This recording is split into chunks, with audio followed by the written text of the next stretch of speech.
I'd like to open the 9th meeting of the Milton Planning Board of fiscal year 2019. I am Cheryl Chagais, the chair. Brian Kerr, member. April Lamoureux, member. Lauren Massey, Assistant Town Planner. Julia Getman first. Okay, and we're missing two members. One we're expecting shortly and one in about an hour. So we have a lot on the agenda tonight. So we're going to try and move through the agenda as efficiently as possible. So I will say that our next meeting dates are November 29th and December 13th. And then after that, our first meeting of next calendar year will be January 3rd. I'd like to suggest that we defer approval of meeting minutes until we have any. So with that, I will see if the citizens speak. Is there anyone here who would like to speak to us about something that is not on the agenda tonight? Hi, Denny. Okay, seeing none, we'll go to our first order of new business. So with the public hearings, we will get to those after we take care of this new business. So on the Adams Court proposed development, we heard last week that the Falcone Companies is putting a little bit of a slowdown on their proposed project. But in the meantime, we mentioned that the planning board of the town is continuing with an analysis for a potential 40R district in East Milton. And the first part of that is a contract that's going to be basically Metropolitan Area Planning Council gathering data, and that data will be used by the Urban Land Institute for their technical assistance panel that's going to convene in January. The other piece of it, which had been in the works, is a traffic peer review of the traffic study that the Falcones had prepared for their initial proposal. And then as part of that traffic peer review, we asked our consultant to give us some advice about if it weren't that particular program mix and with some other different kinds of program, what the traffic implication might be. So if it weren't a mixed use, if it were all commercial, some different kinds of commercial, what that might do to the traffic analysis. So with that, we have Jeff. I'm not going to say your name again properly, Jeff. So of Beta, and Jeff can give us his last name when he comes to the table. Thank you, Jeff.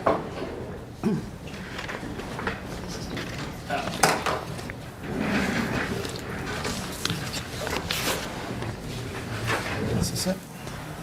Yep, Jeff Max Tudis from the Beta Group, and I'm a transportation planner. And we prepared the review of the traffic impact study that was done by Howard Stein Hudson. And so I have a brief PowerPoint presentation that I can show that summarizes our review and our comments and our suggestions. So I'd like to show that to you now, if that's okay. Can everybody hear Jeff in the back? No. All right, Okay. Jeff, can I ask you to use a louder voice? Yep, I can try, but I'm facing this way, so Okay. I'll use a louder voice. So Jeff, Maybe would you mind just trying like next to Julia then? When there's a microphone there, that way. wherever you'd like. Yeah. There we go. Microphone does not. Project, right. Okay. Therefore, the recording. Okay, Jeff Max Tudis from the Beta Group. Excuse me. So we prepared the traffic review of the impact study done by Howard Stein Hudson, who did the impact study about a year ago. And I have a brief PowerPoint presentation to show our results. So just a little background of the project. So we were tasked to review the traffic impact study for the 40B, which was presented back in November, or completed back in November in 2017.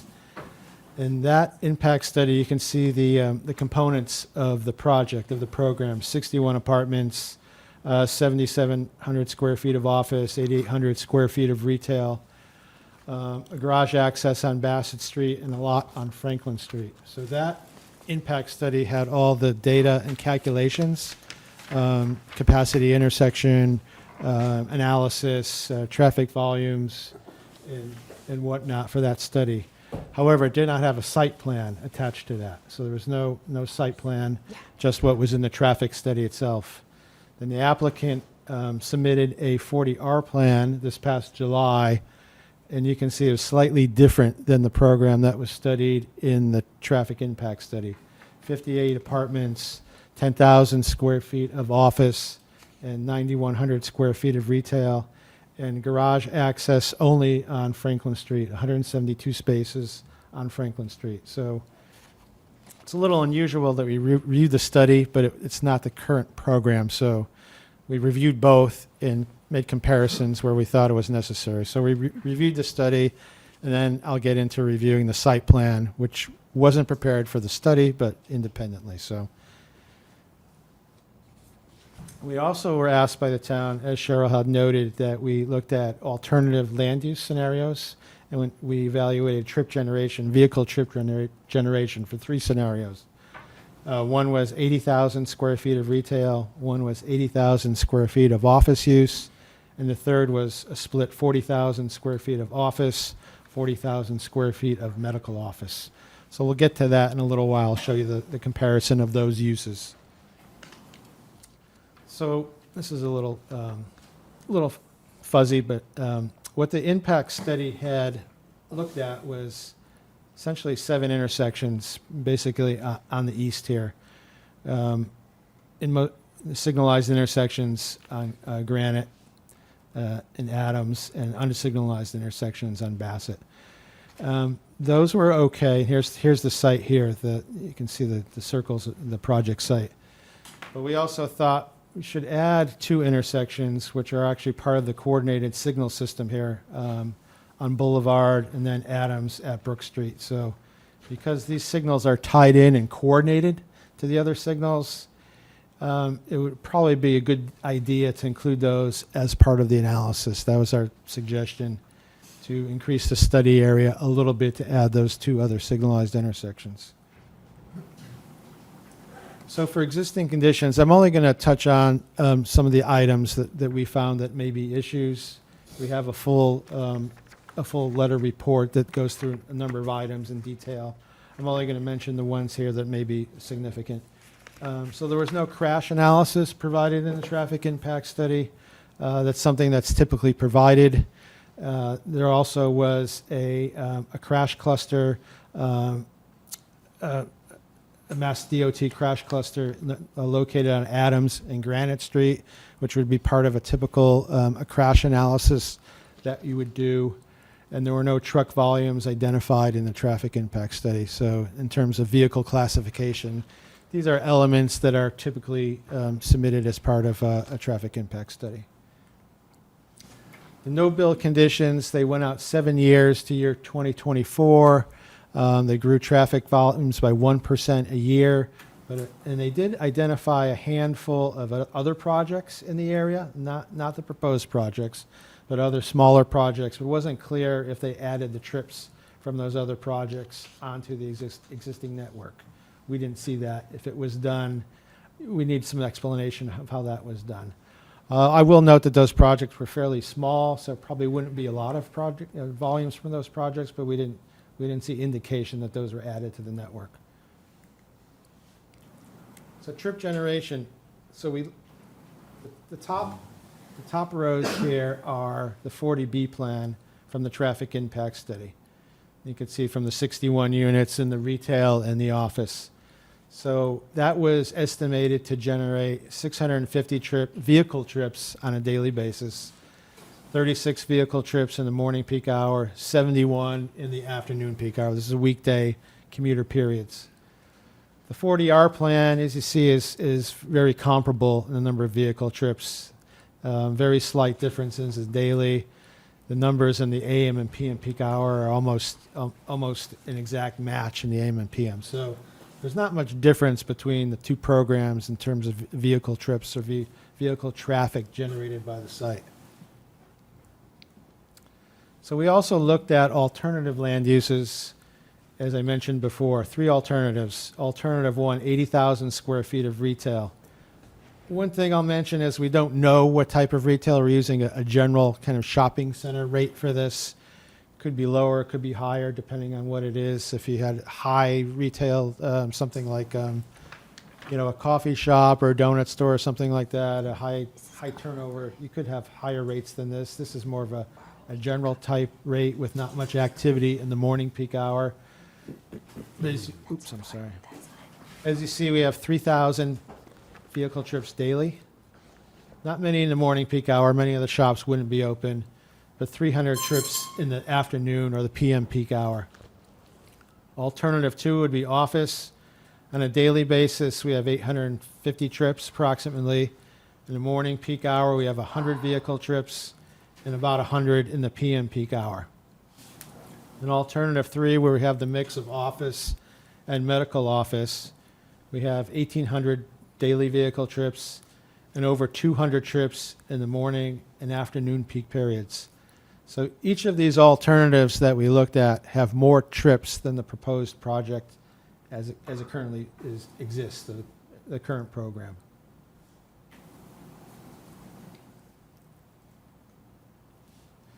Intersection capacity analysis. They performed level of service analysis for the study intersections. There's a few things to note here. That there were some discrepancies going between the scenarios and the pedestrian volumes, pedestrian calls at the intersection. That's the number of times a pedestrian may push a button for a pedestrian phase. Some of those were excluded for the analysis. Some discrepancy in the signal timings and coordination of those signals. Consistency of the intersection movements, and then how those were reported in the study. Overall, the project isn't showing a significant impact to the study intersections. Those trips aren't generating a lot of delay to any of the study intersections. I'm not sure, even if these are included in the analysis, how much impact that would be. It's hard to tell. My guess is it probably wouldn't be significant, but these are things that would be typically done for analysis that were oversights from the traffic impact study. So here we're switching to the current plan, the 40R plan. I'm just showing one level of this that shows the access on Franklin Street. If you could see that there. And that's the access to the 172 space garage, which is multi-level. So we did provide comment on the site plan itself. As I mentioned, there was no site plan provided with the traffic impact study for 2017, so now we're reviewing the current site plan in July 2018. The driveway width and turn radius should be confirmed by the applicant to make sure it meets town standards.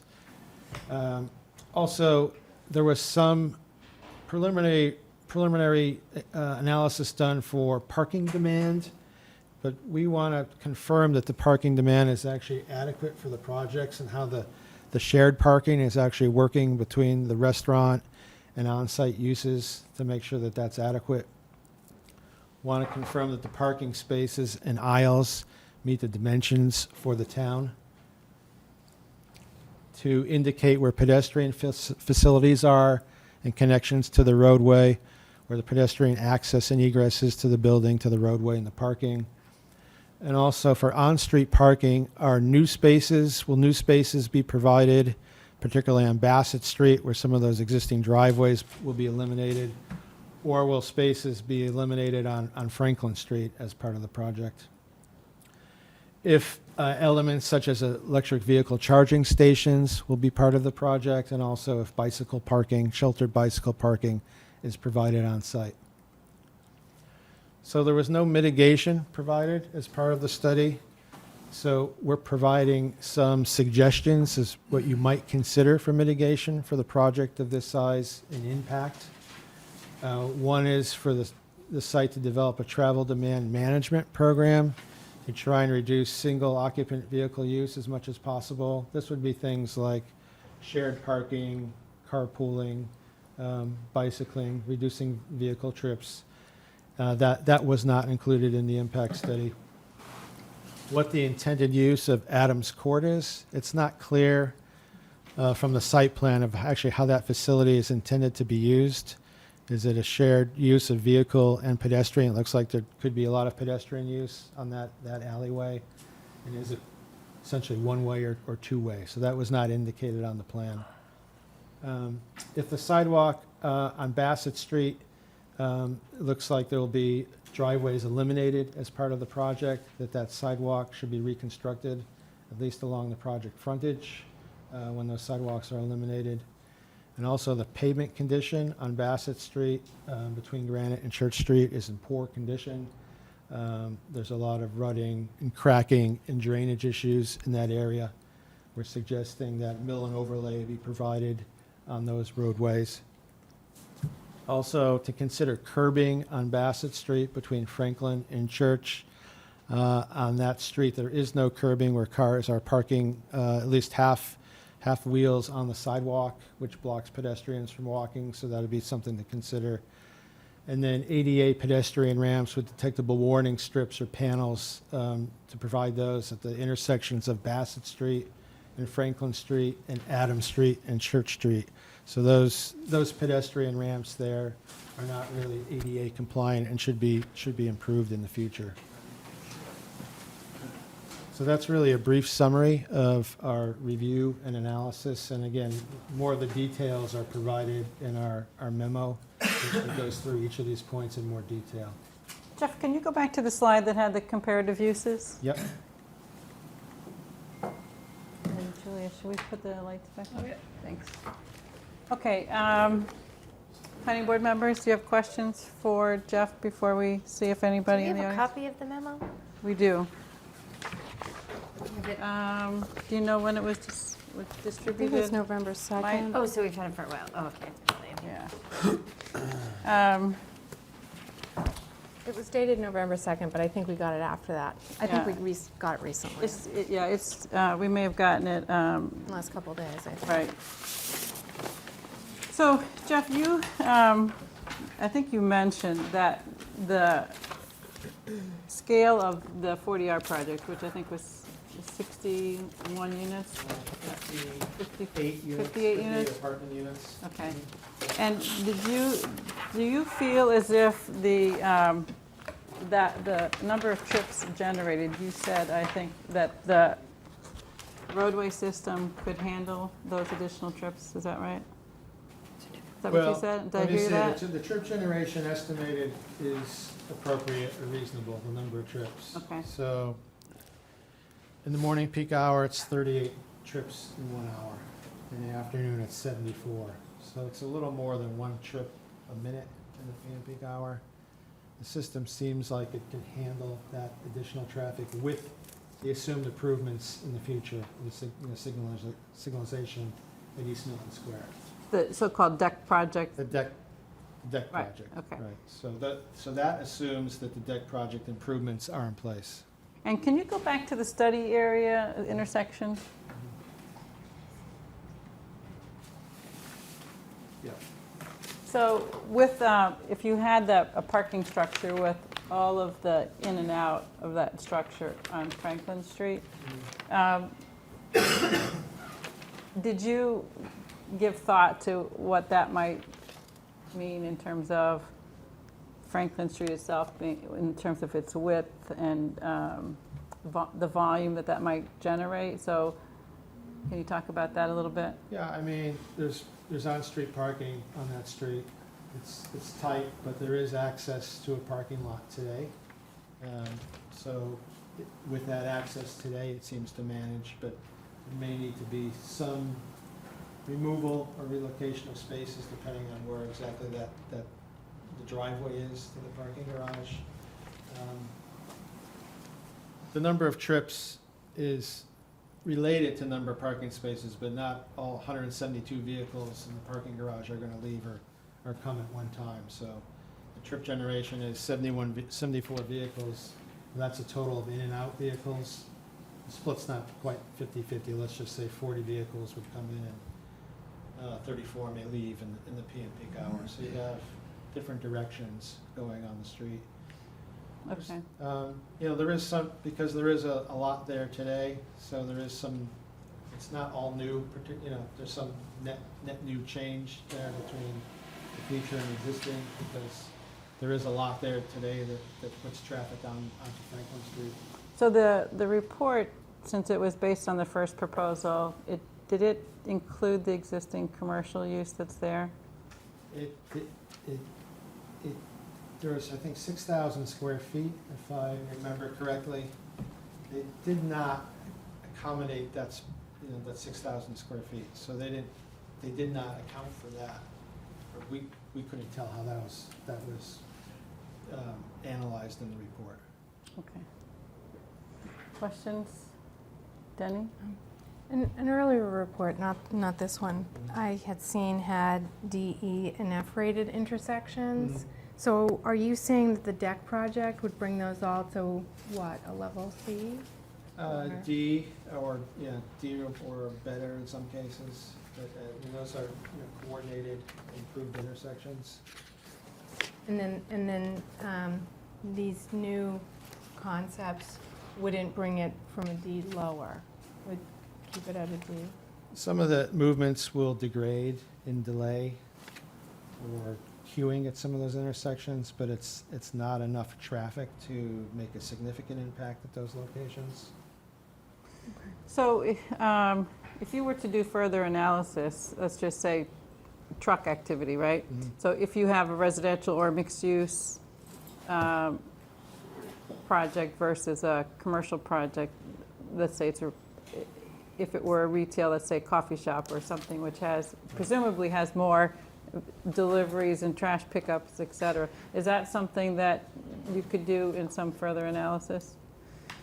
So not just the customer, if you will, or the resident kind of traffic impact, but what about truck impact? Right, something I didn't mention, but it'd be delivery, loading, truck impacts, and how that's done on the site, whether that's done on Bassett, Franklin, or Adams Court itself. Could definitely have an impact on traffic flow and operations and potentially pedestrian circulation and flow. So just a reminder for folks on the board and maybe others in the audience, we talked about the possibility of further analysis in East Milton as part of an overlay district and just in general, because it's such a common problem that we hear about. And we have talked to Jeff about expanding the scope beyond what was done here. The reason this was limited was it was using a certain source of funds that we had available to us. But I think as we look forward to this 40R and the ULI, that we'll look to expand the study and to incorporate or to include the truck impacts and different uses, and also the potential, the Mass DOT projects. They just, I think, finished this Quantum intersection, but they may be doing another one on Granite Ave closer to the highway, right? And we've also talked to him about sort of taking a broader look at the impact of things like commuter traffic in the area, what traffic calming measures might be reasonable. And a part of that is really creating a model for the traffic conditions in East Milton Square. So then you could test out what those mitigating methods are and see how well they might work in your model, right? So can you just talk about that a little bit? Yeah, well, so we talked a little bit about providing a model to the town that we can evaluate things on a broader basis than here. The impact study they actually meet the industry standards of what they're doing, but the impacts we know in this area go beyond the small study area. So the model would allow us to test, first of all, different land use scenarios, such as the ones we have here, but land use not just for that site, but for all areas and traffic analysis zones, either in East Milton Square or throughout the town. So that lets us test, say, what-if scenarios. If we had 80% commercial, 20% residential, we want to change zones here, we want to change zones in Milton Village, in the center, so in a comprehensive way. So what does that do to traffic, and how does traffic shift, throughout town? Then if we look at improvements, say we wanted to do traffic calming measures on some roadways, what would that do to traffic flow, traffic volumes, traffic speeds, travel time through the town? Which roads do we want traffic on? Which roads do we want to try to discourage traffic from traveling on? And then look at mitigation measures on top of that, such as signal coordination between intersections, safety measures, of course, for both not only traffic but of course for pedestrians and bicycles. So it's just a more comprehensive tool, and then we can provide simulations of what those changes would look like. So not just numbers on a page, but show you how the flow may look like with those changes in the areas. And because it's something that comes up a lot, we know a lot of the traffic that goes through East Milton is related to the highway and Yes. the off-ramp. Yes. And can you just tell us what would be involved if we wanted to take a look at that, at what different levels of looking at that might mean? Yeah. So if we wanted to, we can certainly tell you if the traffic is reduced, if, say, okay, let's close the ramp from the highway. We can tell you what that would do to Milton, but it becomes a much broader regional issue of interstate highway. We would have to, get involved with MassDOT and potentially FHWA to do that. That becomes a more regional type project. We can tell you immediately if you shut the ramp what East Milton Square might look like. It might look great, but where's that traffic going to go, regionally and reroute to? So it becomes a bigger type study. But an initial study, could you tell us what impact that is having on the square? So if Sure. one said, okay, existing users are one level of impact, that kind of highway system is another, maybe commuters, working their way through is sort of another, at least we'd have some sense of if we did something, and one piece of it is only the small generator, and the larger piece is that one, really where do we target our resources, right? Right.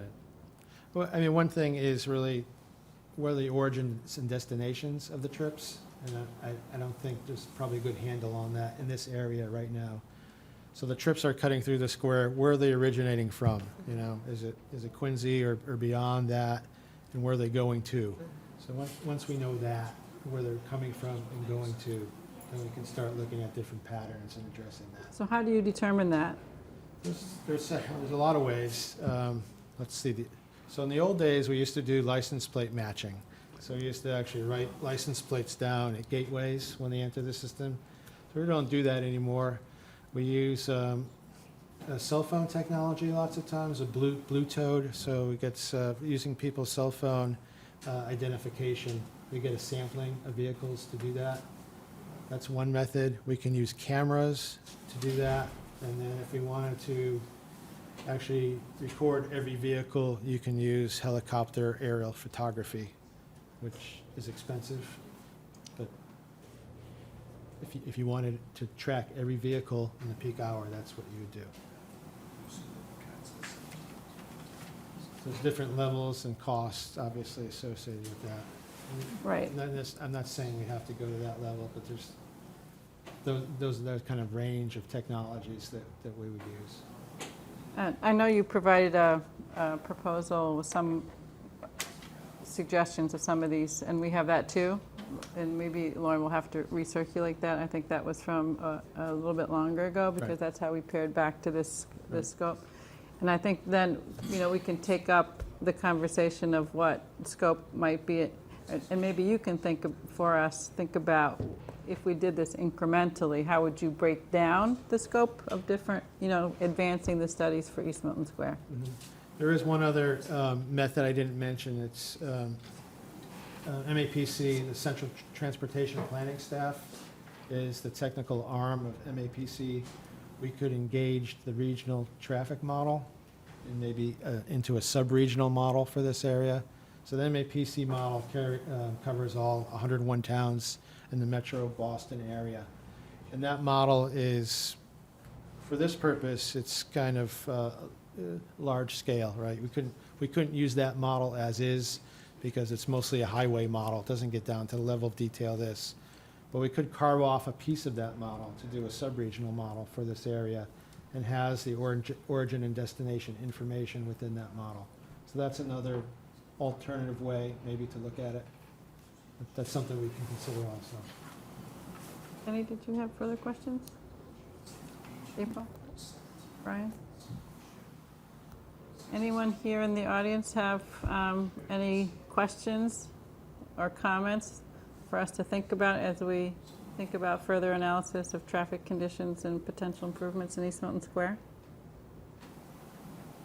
If you have any, send an email to Lauren, and then we can get that to the board and to Jeff as we contemplate next steps.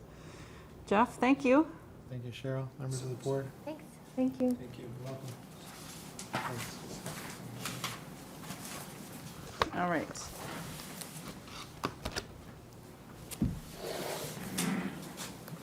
So let's go through our public hearings. That we have Milton Marketplace site plan approval, Thayer Nursery amendment to the special permit, 333 Brush Hill Road amendment to the special permit, and then a continue also of Wolcott Wood special permit. So Milton Marketplace, representatives want to come forward, please?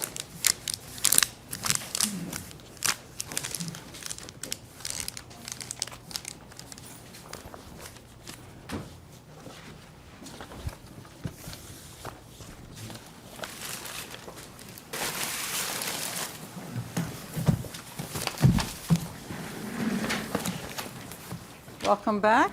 Thank you. Thank you. Good evening. Good evening. Provided us with some big plans. We did. So, did you want to go through the things that we asked for last time and what you've provided to us for tonight? Sure. Okay. I know in the plans and Anthony Maggiore can address some of this too. Obviously, the concerns were the acoustics, the odor emanating from the food preparation in the kitchen, and the visuals with the neighborhood. And as you can see from the plans,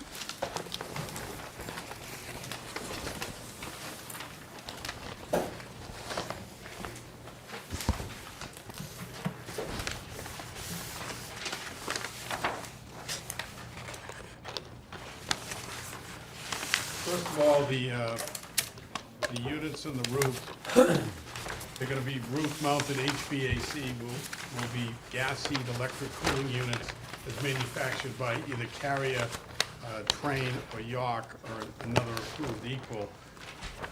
The units will be furnished with acoustical shrouds, blankets basically, around the compressors, and variable speed condenser fans. And the importance of the variable speed condenser fans is that they start at a low speed, they gradually increase to match the refrigeration loads, and this eliminates the common problem of having the starting and stopping of constant speed fans.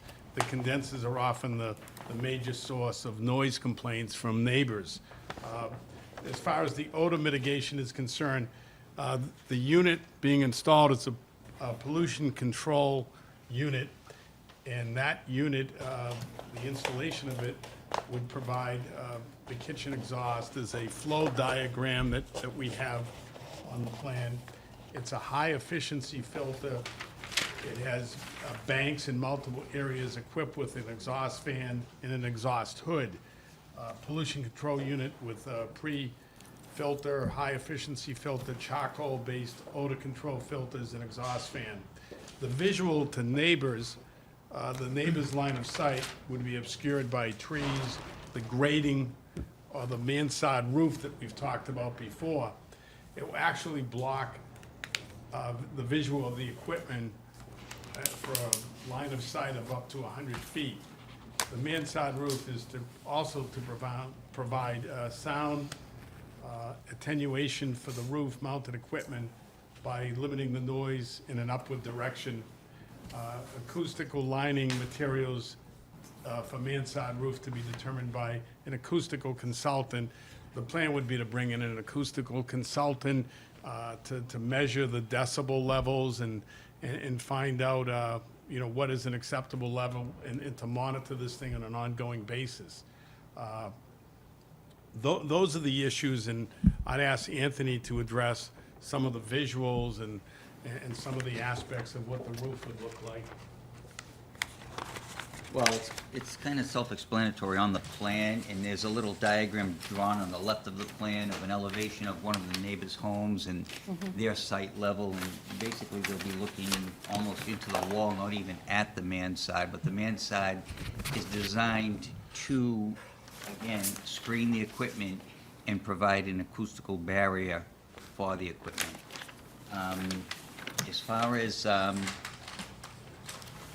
the hood for the kitchen fan is actually that's the most state-of-the-art design that we could incorporate. I had hired, and I worked with Bruce McRitchie, he's a mechanical engineer.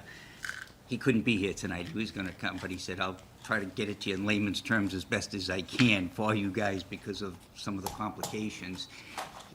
Again, I've had quite a few meetings with him, and to compare, we had looked at a note you had in there about comparing to other restaurants, or it's kind of hard to do that because not only where the restaurant is located, what other buildings may be around it, that all adds to the acoustics and the decibels and how the sound is bouncing off other walls and/or trees, however it's laid out. What he proposed to do as well is get some existing readings now.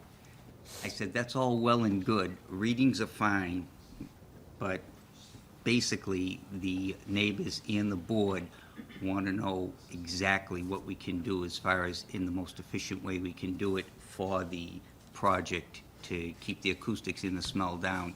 And this is the, I'll say, simplest form that he could draw it and show it for us so we could understand it. You can measure sound levels, you can measure smells. It's difficult to compare against another restaurant or another building. So what he did was take ours and just isolate it and present the most state-of-the-art equipment and acoustic planning that we could use on this building. So I think the question about comparing it to others was, is this proposed equipment commonly used, on other restaurants? Were there similar concerns for acoustic and odor control? Yes, the filtering system, when there is an issue, this is the system that they use, and it takes care of it. Where we've used this in the past, recently, what I can think of most is, quite frankly, Chinese food restaurants. They seem to have one of the strongest odor disbursements in the neighborhoods, and this works. It does require maintenance. It's a system that requires a filtering system that requires maintenance, but it does work. And on the acoustics, I think, so that filtering system is for the odor, right? And on the acoustics, he was talking about the fan, that's right? The variable speed fan as being a way to control the noise, is that right? That's correct. And so is that it's sort of a Right now, we manner in don't which have to that. control noise that Yeah. others that have? Yeah, go It ahead. does. Right now, we don't have that at all. So it is a substantial difference on the noise, as well as we don't have the insulated blankets that go around them. Again, I had mentioned in the last meeting, we had done work, I did a lot of work with the company chairs in Boston, and we had these issues come up because of where some of the restaurants were, 75 Chestnut, the building chairs itself, close to residential areas, and we've used these acoustical I'll call them blankets, around the units, the rooftop units, and some of them were mounted down on the ground because we had no room to put them on the roof, and they work really well, but they're all designed by an acoustical specialist.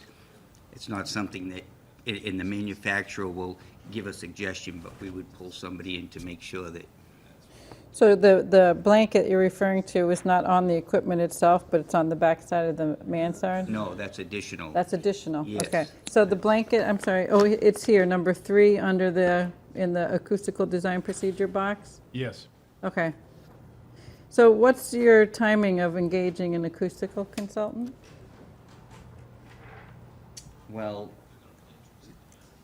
until we have an exact plan of what we're doing, we can get him in as soon as possible to take readings now, but as far as the equipment, I can have him spec things out at this point, but again, we're trying to work with a presentation that we plan on using, but is not the exact plan of the building. that So we're you doing. plan to bid it out so that you can get competitive bids from the companies that make these systems, Correct. right? Yes. So, and are you suggesting that those companies have different acoustic properties in the equipment so that it wouldn't be comparable to one another? I would say they do. Okay, on the equipment and acoustics and odor, other questions from the board? I was good until that last comment.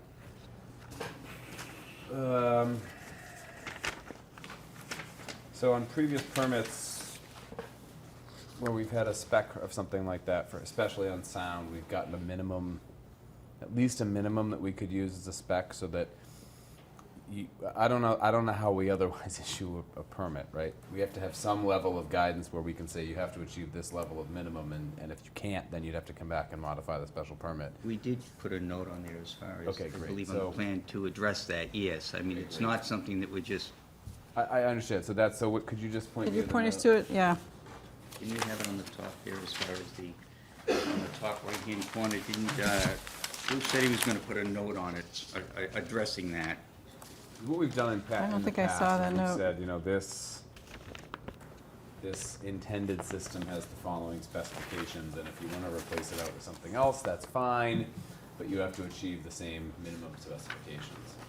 So, I guess my one thought would be to look at the equipment you're potentially speccing across, and choose one of them to use as your baseline, and attach that to the special permit, at least as your minimum specifications. Okay. That would be, I think, helpful for us. Otherwise, you're gonna have to come back, or we're gonna have to have a review No, of the plan. that's fine. That doesn't make Yeah. a lot of sense. That's fine. Yeah, I think we can caution on actually putting the specific models We in. don't wanna put the We don't want to do specific that. model in. But we do want a baseline. Yeah. Baseline, That- yeah. A baseline, that's- Yeah, right. that was my concern. We definitely don't wanna put the Different models. specific model in, or you will be back. You'll definitely do that. And I agree with that, Brian, that we need a baseline. Also, it would be good to know what the maintenance requirements are on the odor control system. Okay. So we do have that, so we have one of the units here, right? So the carrier system's your I think HVAC. I think last meeting we presented that. Is this the PCU? That's the grease and the bait and Yeah. the smoke.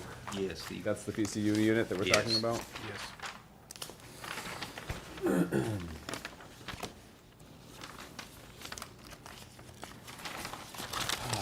So.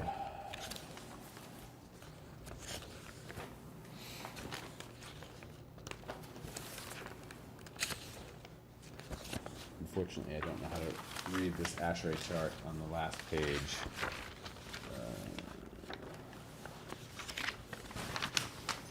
Which one are you looking at? I'm sorry, the PCU spec? Okay.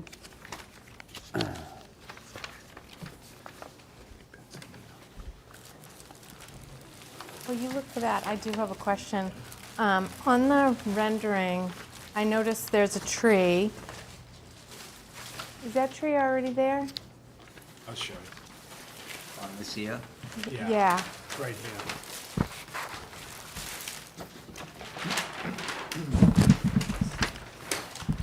Right there. He's got it on the,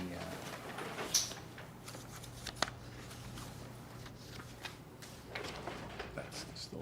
you need to pull that up.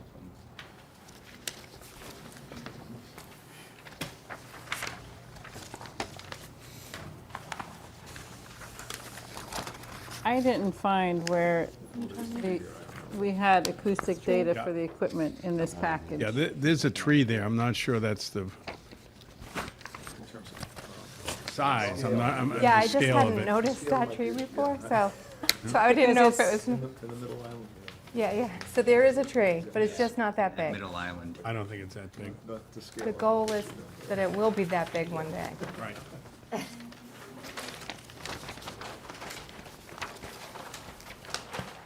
All right, so since we have a lot on the agenda and it's not that clear in the submittal of the equipment cut sheets previously, and we know we want a baseline, I think we're going to need more My experience in the information. past with that, and again, I don't have that copy with me, but it's usually every 6 months, but again, it's based on the amount of use. No, that's the clean, so I think what we want is we want a baseline of the sound levels for the equipment, which should be Oh, able yeah, to be no, provided I as a spec I sheet. thought you were talking about the filtering system. Right, we want a spec sheet for the PCU system as to what level of filtration it's gonna provide. So I see on here this ASHRAE sheet is giving us ASHRAE standard ranges. Where on that chart are you gonna use your baseline minimum? That we're gonna say that's gonna be the minimum filtration. And I guess we would want the decibel level for both the HVAC unit as well as the PCU unit, right? That makes sense? Anything I'm missing there? And, We'll detail that out. It was on that original packet that we had given you, but again, we all agreed that it was a little yeah, if you Little can. hard. confusing You to can hard to highlight find. pick it for out. us, Yeah, that would it be was a little great, too and then we confusing will, to you know, pick we're it gonna out. probably call it out as a specific line in the special Right. permit as a condition. But I do appreciate the additional detail that you provided here. And so while you're getting that data on the equipment, a conversation with an acoustic consultant about what that might be, even if it's dependent, let's just say, we would recommend this if your decibel levels are this. You know, kind of, it doesn't have to be tied exactly, but if you gives us, again, a range so that it gives you opportunity to have a solution for different manufacturers. I'd also be willing to take a decibel reading of the equipment on the roof today. And use Well, that. we were gonna do that, just to have a base of what you've got now, Right. to see where it is over there. That way, at least we should be below that. If nothing else, we should have that as a step. So, And while we're here, there were just two other things that you had asked us to address. I think last time when we were here, we talked about the plate in that green area. I wasn't going to forget about that, you know. I know. I know. And we've met, and we've talked about that. I've actually gone over and looked at it, and it looks pretty good, and I agree with Suzanne about it. Michael agrees with Suzanne, so the plan is now to keep it and to build around that. Right. But to keep that space as it is, the only issue would be access to that space, so we're gonna have to work on providing access to service that space, but that space would remain, and we'll build around it. And I think Suzanne's here, she's happy with that. That's great. That's great news. And I looked at it the last time I was up there too, again, and I'm glad to hear that you can make your plan work and keep that there. And I think the other thing we had asked about was the lighting, Brian, you had asked Checked it, it looks specifically. And that, so anybody else have We questions on the actually had, photometric plan? Some drawings, did you see the God, drawings? looks fine. Yeah. I checked it out this morning. So those lights won't be going in that woman's window, Not in that the kitchen window and at they- 11 at night? The building is no longer registering 000. 000 around it. Okay. That's great. And we also gave you the construction schedule, the hours, it would be Monday through Friday, 8 to 6. Saturday. Monday through Saturday, excuse me. And you said 10 to 6? 8 to 5. Eight to 8 to 5. 8 to 5, it's right on the, Okay, you sorry. have it right on the, It's 8 to All right. 5. yeah. Yeah, and the 8 is when you take your truck deliveries as well, right? So you're not going to Exactly. be coming in earlier like construction typically might be. Great. Okay, Where did we leave off with, I think it was your idea of having no idling signs? Signs? Signs up. There's already signs up? Cheryl, can we request a draft for the next meeting incorporating? We have one, right? this? Oh, do we already have one? Nope, that's for the parking. who prepared that one? You, Lauren? Can you prepare this one? Start it? Okay. But we still will need to keep the hearing open to take in this additional information. But before we ask you to do that, is there anyone in the audience who would like to come up to talk about this matter? You're being so cooperative with our schedule tonight. Thank you. All right, so I'll take a motion to continue then. Two. And Lauren, what's our schedule like for our continue to date and time certain? 7:15 on November 29th. 7:15, is that okay for you? It's fine. Okay, all in favor? Aye. Aye. Thank you. Thank you very much for your time. Thank you. Had a second on that. Oh, we didn't? I thought, well, yeah. You seconded? Second. Oh, Sorry. I thought you I meant asked second. when. Oh, sorry. Okay, do I have a second on that? Second. All in favor? Aye. All right, thank you. We all thought he was just being cute with I that. know, right? I'm way too tired. All right. Thank you again. Okay, thank you.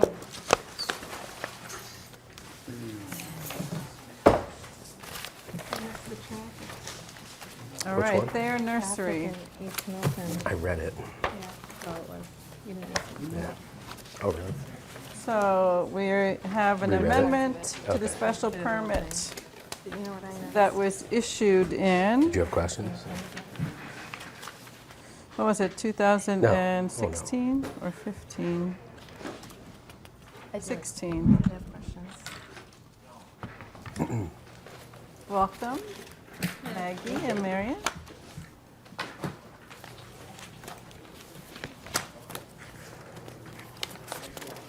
All right, whenever you're ready. All right, thank you. I'm Marion McKetrick. I'm here representing Maggie and Josh Oldfield, their Nursery Corporation, and Oldfield Family LLC.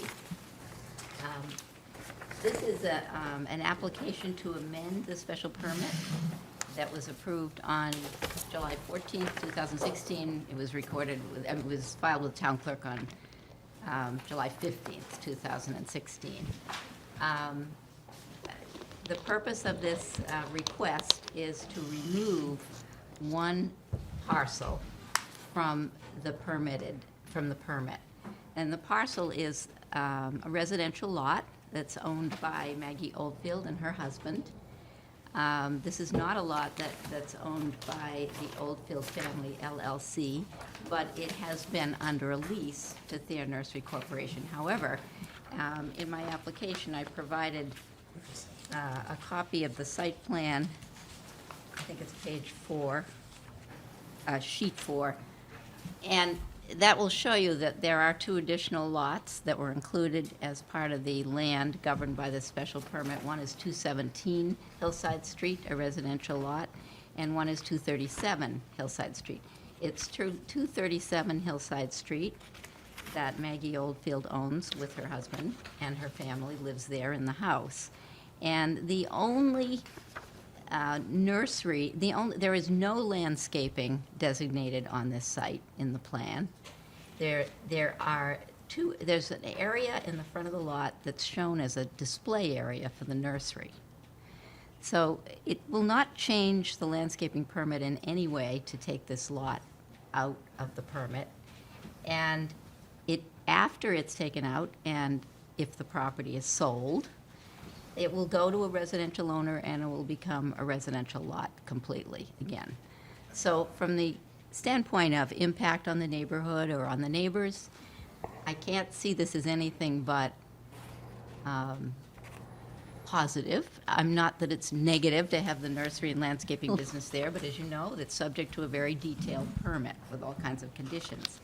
So this one lot would be removed, It would, so, you know, this is a permit that's under appeal. And at the moment, the applicants are operating at risk, which you can do under a special permit that's being appealed.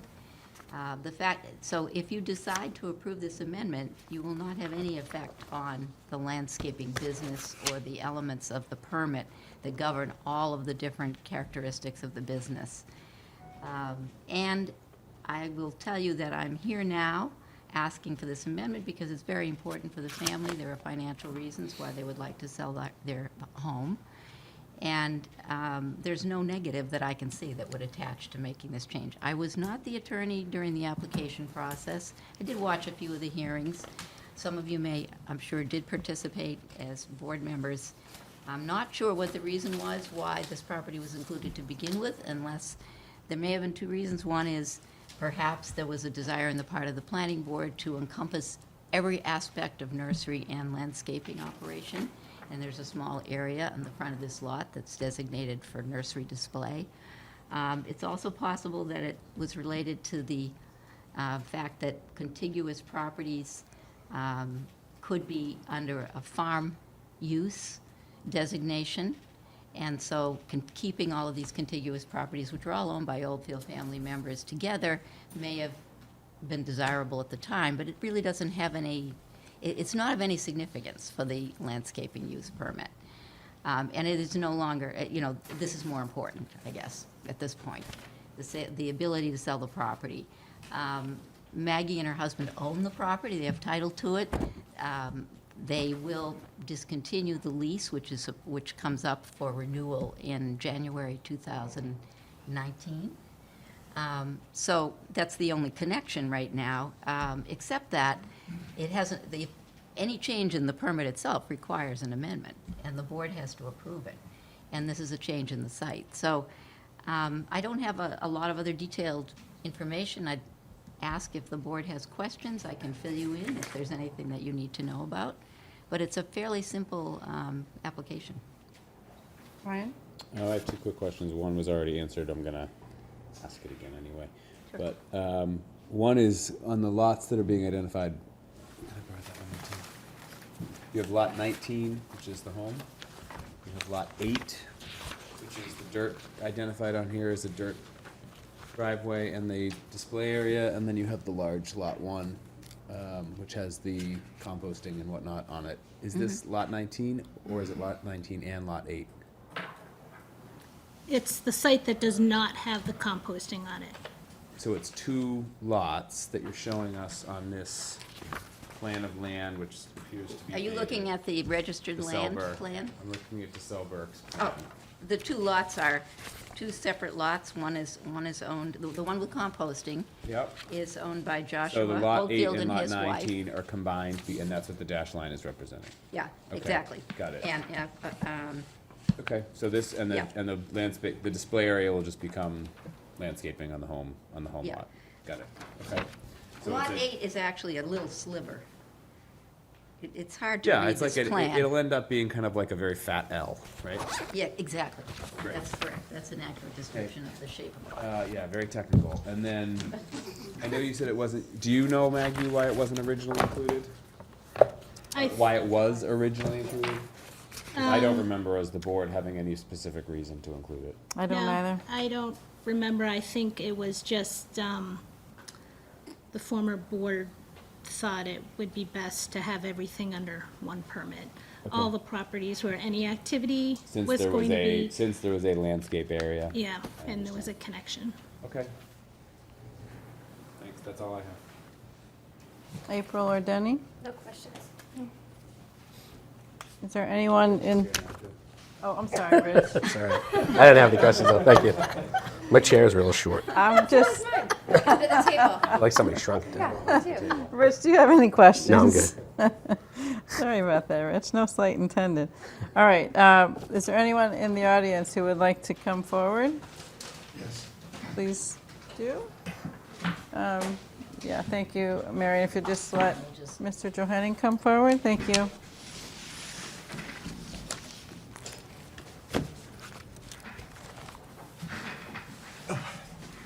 Phil Johanning, 23 Parkwood Drive. an abutter to 237 Hillside Street. My concern has been, since the implementation of the special permit in July of 2016, the lack of enforcement that has gone along with it. I guess there are two things: lack of compliance and lack of enforcement. And I wonder to what extent this can represent an opportunity to push for greater compliance and greater enforcement. I attended every meeting that was held during the special permit process, and I don't recall during those meetings the participation of the zoning enforcement officer, Joe Prondak, in that process, being part of the discussion about to what extent he could enforce compliance, to what extent his office had the resources and the capability to enforce compliance. And I don't see compliance as we move forward in time. One of the issues in the special permit has to do with the corner of Forest Street and Hillside Street. It was supposed to be maintained at all times. To the extent that truck traffic overran that area of land, it was supposed to be restored to its original appearance. That hasn't happened. I haven't seen any maintenance of that corner, let's say. And I believe the corner, actually, that piece of land actually belongs to the town. It's part of the town's right-of-way. So it was a big deal during the special permit process. Additionally, there's supposed to be some maintenance of the trees behind my house. They were supposed to be there for the purpose of mitigating dust and noise. There's some really beautiful trees there, but there are also a number of dead trees, and dead trees were supposed to be replaced. I don't know that Mr. Prondak is visiting the site on a routine basis. I don't know that he's reporting to the board on special permits in general. I feel that there should be a quarterly or semi-annual or even annual report to the board about general compliance, and he should be the person to go and check for compliance. And I don't notice that that's happening. Additionally, I asked today for a copy of the 12-month and 24-month drainage report. The drainage system behind my house is supposed to be maintained to certain specifications, and there's a drainage maintenance plan. I asked for the report and for the 12-month and 24-month, which is specified in the special permit. And I was told that Mr. Prondak didn't have it. So, you know, I wonder, was it done? And if it was done, where is it? Who has it? And how can I get a copy of it? So, you know, my concern, again, is compliance. I feel that this board is not doing enough to ensure that after, you know, a year was spent on putting together a bunch of restrictions and conditions, that it was dropped at that point, and nothing is being done to actually ensure compliance with all the restrictions we spent a year putting in place. So I would say, in my mind, this represents an opportunity to get better compliance and better enforcement. That's how I see this request for a change in the special permit. I have no objection to what Maggie's asking, but I would like to see superior compliance with the special permit and the conditions of the special permit. Thank you. Thank you. Is there anyone else here, before we ask you to respond to that, Marion, is there anyone else here who would like to address the board? Okay, seeing none, Marion and Maggie, if you'd like to respond to that for us. So there is, just to address the drainage report, as you know, there's a rather extensive drainage system that had to be installed at Thayer Nursery, including a drain along the edge of the property, a large retention area, a mechanism that, or a structure that's in the drainage area that leads out to the street. Thayer Nursery had to put in a new additional storm drain in the street. That work was completely finished, and the as-built plan was prepared finally in September 2017. So it has been approximately 1 year that system has been in operation. DeSalle Burke is the engineer. DeSalle Burke is preparing a 1-year review, which is supposed to look at whether the drainage system is working the way it's supposed to be and to make sure that everything's still functioning. As soon as that report is ready, it will be given to the town, and it will be given to the neighbors who have asked for it. There is no 2-year report due because this system has only been in operation 1 year. I mean, I know it's almost time to come back and look at whether to renew the permit next summer. Yet, fact is that there will have been in operation under an occupancy permit only 2 years rather than 3 years by the time you reach next summer. And this drainage system, not even 2 years, 1 year, I guess. It is functioning very well. I look at it all the time, but that's just my layman's view. I see the water coming down, being held in the retention area after we've had many huge rainstorms this fall, and the water drains into the soil, which is very desirable. It mostly doesn't end up going back out into the storm drain. But that will all be reviewed by the engineer according to the technical requirements of that type of stormwater system review. As far as the rest of the enforcement issues go, there is a system in place for questions about enforcement. There's detailed language in the special permit about how that's to be addressed, and that's the system that should be used.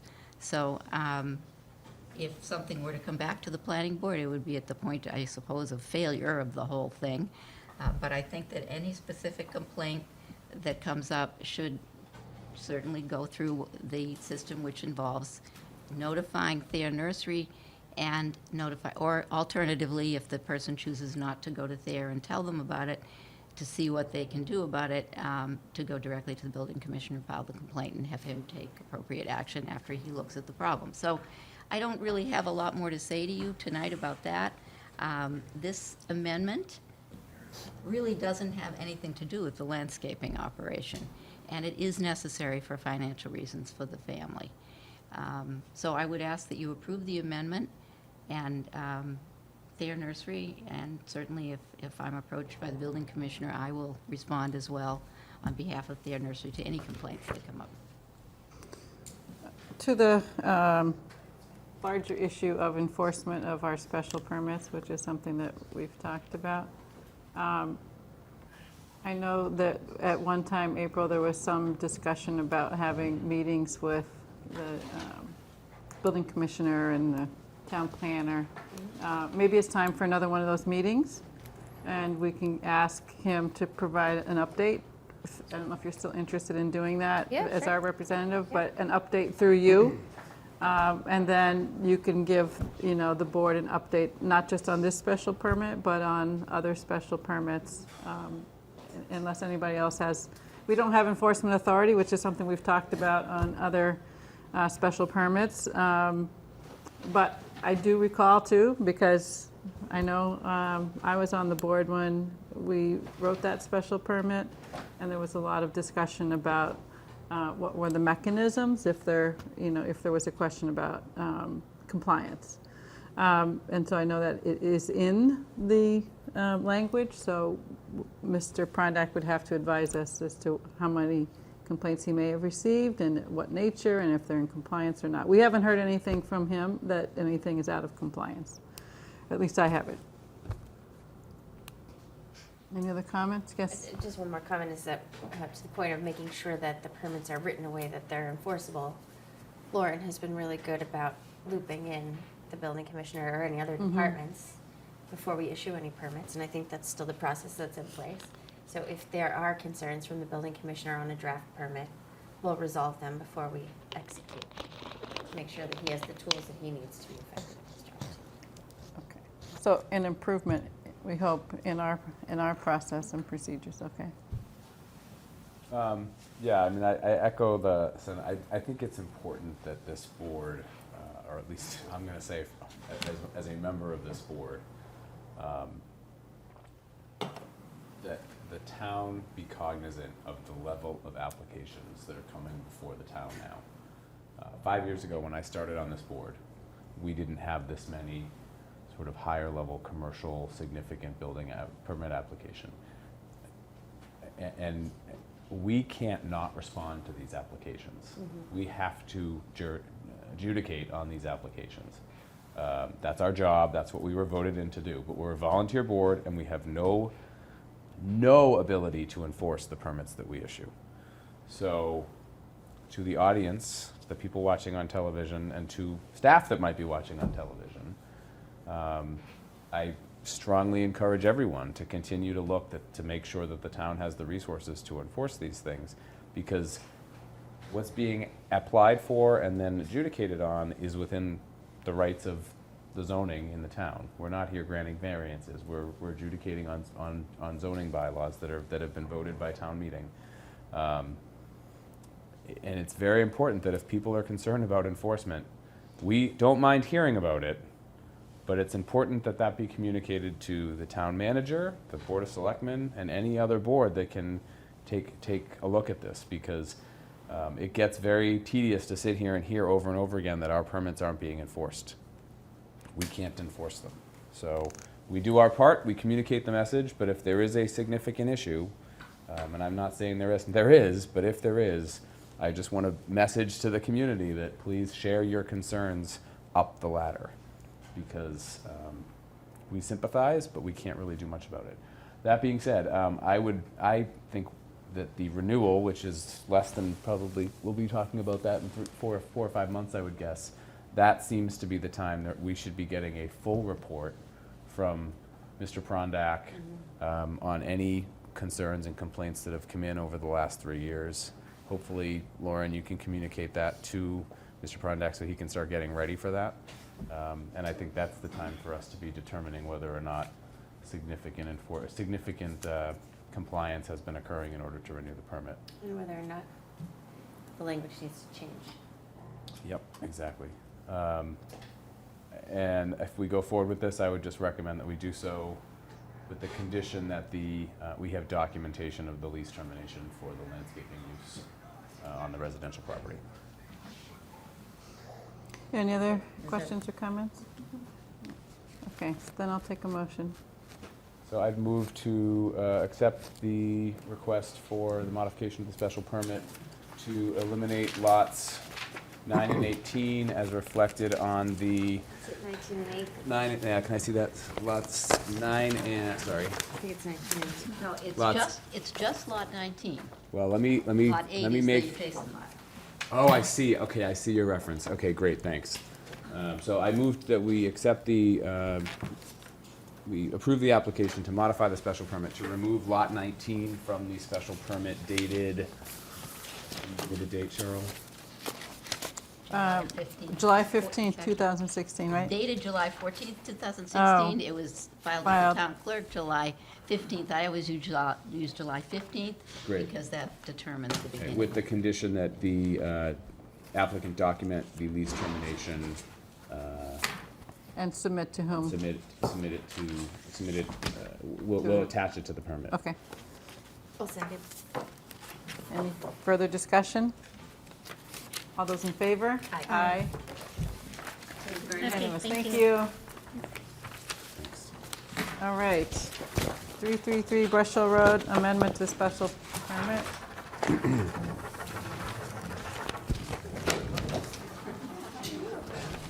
And Denny, you have, does Lauren have are you putting anything up here, or no, you're just doing verbal? Okay. Oh, just two Yeah, no verbal. problem. Yeah. I have photos if you need them. Okay. Yes.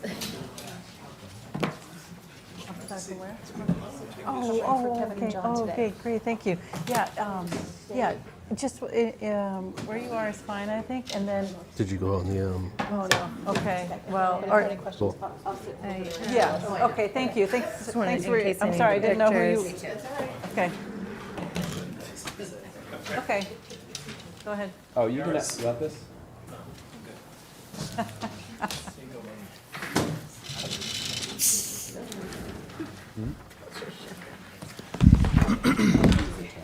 All right, welcome, and let's go through an introduction of each other, of each one of you, sorry. Sure. At the table before us, thank you. Good evening, everyone. Christopher Agostino, counsel for Brush Hill Mansions LLC. Good evening, everyone. Excuse me, David Udy, counsel for the Mansions at Brush Hill Condominium Trust. Dave Crispin, your consultant. Carol North, Town Council, Murphy, Hesse, Toomey and Lane. William Clark, Planning Director. We all now have already introduced ourselves before, so thank you. Brian? No, you look at me? Okay. So you guys have been busy. Do you want to give us an overview? Yes, sure. Again, Christopher Agostino, counsel for Brush Hill Mansions. As you may recall, we were before the board a couple weeks ago on an application for an amendment to Brush Hill Mansions site plan approval for the construction of the 3 homes at 333 Brush Hill Road. And that application was submitted to the board in an effort to get the board to subscribe to a settlement agreement that was reached between Brush Hill Mansions and the Mansions at Brush Hill Condominium Trust. As you may recall, Brush Hill Mansions LLC appealed this board's prior decision, effectively revoking its site plan approval to the land court, and it was recommended that we apply to this board to present the settlement that was reached between the condo and Brush Hill Mansions for the board to review the terms of that settlement in the context of a public hearing so that other interested parties obviously could review the details of that. At the hearing a couple weeks ago, this board made very clear that it was going to review the application and review the settlement with an eye towards ensuring that abutters were considered and protected by the terms of that settlement and by the plans that were proposed to resolve some of the concerns about the construction on the site. So having been directed to address specific concerns that affect abutters, the applicant undertook to make additional revisions to its drainage plan, its drainage improvement plan, and also made additional revisions to its proposed landscaping plan with a specific focus on the buffer around the perimeter of the site as it relates to neighboring properties. The board engaged the services of BSC Group, and David Crispin is BSC's civil engineer that peer-reviewed the drainage plans. And during the course of that peer review, the applicant actually ended up proposing a few additional structures that were meant to further safeguard against unattenuated runoff, disturbing properties down gradient from the development. At the same time, there was discussion about the landscaping plan, and a member of the board, Denny Swenson, was kind enough to volunteer additional time to take some of the input that we heard at the last hearing and just help guide and kind of direct the developer as far as that settlement plan to see if we could address some of the concerns about that buffer. So in doing that, additional improvements were made to the landscape plan. There was also, obviously the chair had mentioned, the settlement plan that was reached between the condominium and the developer provided for a fair amount of, it was a schematic landscaping plan, and I think the chair requested that the developer pay for the preparation of a finished landscaping plan. So the developer agreed to commission an update to that landscaping plan, and in consolidating everyone's comments. And again, when we first appeared before the board, the developer and the Mansions Condominium Trust had settled their differences. We had an agreed plan, but we actually went through 5 additional revisions to the landscaping plan in order to consolidate everyone's comments, make sure that we address the concerns that we heard at the last hearing, and hopefully have this board vote to subscribe to the terms of the settlement that was reached in, ultimately, which will settle our appeal to the land court of this board's decision to revoke the original site plan approval that was given to Brush Hill Mansions. So I can briefly just describe some of the additional elements, and then maybe we can hear from Mr. Crispin just to give the board his review of what the applicant has proposed as its revised drainage plan.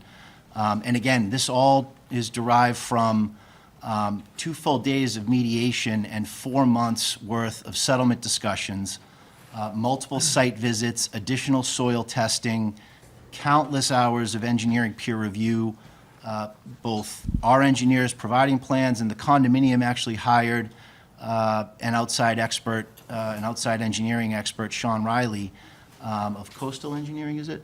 To do an additional review. So we've had 2 reviews of the engineering plans. We've had multiple iterations of the landscaping plan, and hopefully we're at a point where we can get everyone together and move forward with this project, get the site planted so that all the features can function as they were intended to function. So can I just, before, maybe you were going to say this, Mr. Udy, but go ahead. Yeah, so in addition to that, at the board's request, I think also at my suggestion at the last hearing, we reached out to abutters who came to the last hearing, who requested some more in-depth explanation as to what was being proposed with respect to drainage and plantings. So I arranged for a site walk, which I was surprised to later learn was publicly posted by the town. It was a public site walk, which was fine. So one abutter attended, Ms. Cham attended, as did 2 other interested individuals, Joe Sloan and Tom Palmer attended. And we gave them access to the site. I also arranged for my client's drainage engineer, Sean Riley, to be present with the drainage plan. We explained the drainage plan to them. We walked the site. Denny Swenson was also there. And we went through areas of concern with them. They are here tonight, so they can speak to, you know, what they saw and what they think about what we did. But we did make that available. We also reached out to Lyra. I apologize, her last name I have here.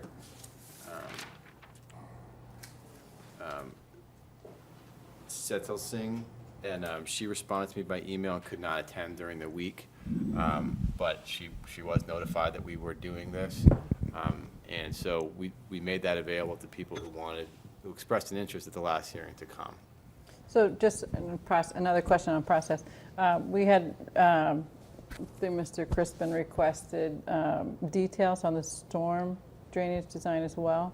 So we'll just ask you that he was provided with them, and then we'll ask him to give us his comments on that, right? Correct. In drafting and preparing those details, additional improvements that could be implemented became apparent. So actually, in drafting those details, we added some additional features to further assure that the board's concerns regarding protection of abutters was met as part of the settlement. And that's not to say that we did not take into account the ultimate goal of making sure that the stormwater management system worked when we settled it.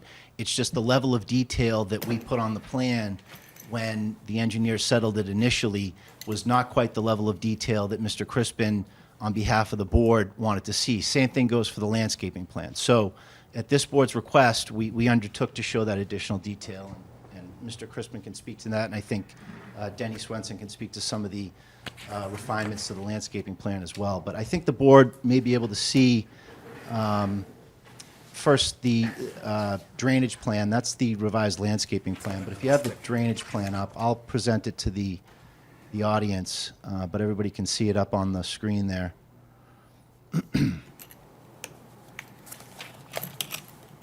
Technical difficulties? Momentarily. I don't know why it does that.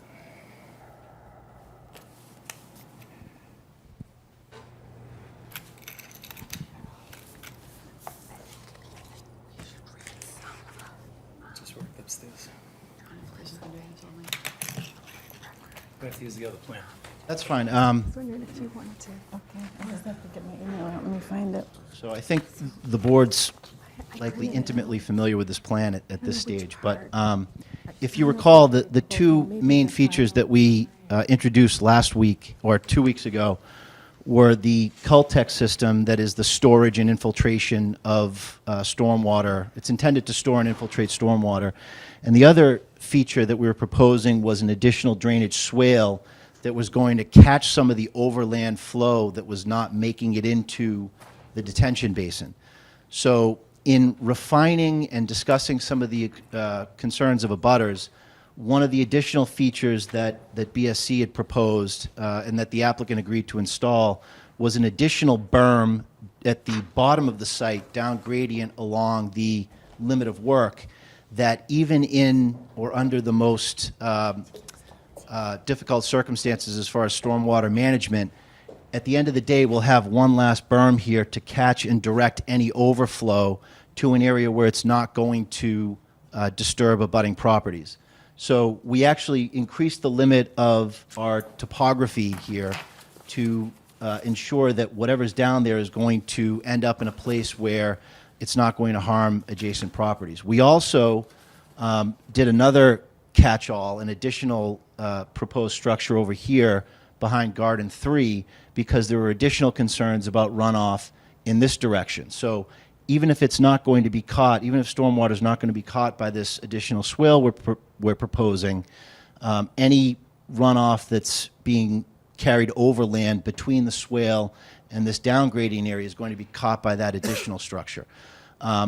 You can see that our original plan contemplated something of what Mr. Crispin referred to as a design build, but we went forward and actually put the additional grading on the plan at Mr. Crispin's request, and it all fits, was the idea that we wanted to show that it was feasible and that it could be constructed as proposed. So we put the topography on the plan. You could see the additional detail and the grading both on this swale, and the additional level spreader that's proposed back in this area.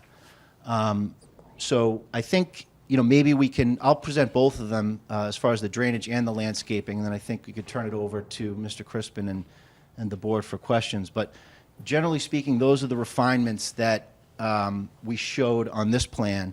We also did additional drainage calculations to ensure that this basin here, so there was a basin that was called for in the original plan, and now that this swale is intended to catch additional water, we did some calculations to size this and make sure that whatever's coming down here isn't going to be unattenuated. The goal was to make sure that we're at least controlling everything, rather than just have water running overland down gradient. So those additional details were added, and again, we went through several iterations of this, over the course of the last 2 weeks, and that's what we came up with. As far as the landscaping plan, if you recall, back in 2016, Do you sure. have copies of these for us? Yes. That would be much easier, because I can't see what I'm Okay, looking at. sorry. Down there, copies of the, should we have landscape? Site plan Thank you. I got mine. Thank you. Oh, there's something, This is the stormwater, Denny. Okay. I think we're gonna you have to go. look on. There's only Oh, two copies of all right, each. we'll share.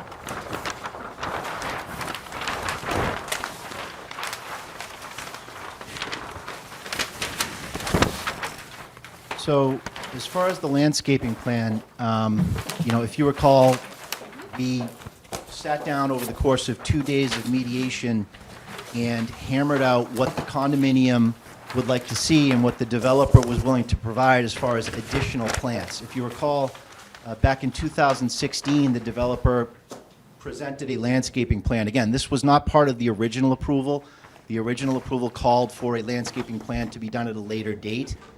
That landscaping plan was presented in 2016, and there was question about whether or not it contained or it proposed a sufficient number of trees. So through the course of negotiations and several site walks with 2 arborists, one for the condo and one for the developer, both hired experts to determine what was an appropriate planting plan in terms of number of trees and species. And we came up with a plan that we presented to the board. The board said that plan included the identification of trees that were depicted schematically, just hand-drawn in, and the board requested an updated planting plan, and also requested that we go back and look at the details relative to the buffer on the outside of the site, again, with an eye towards what the abutters would see.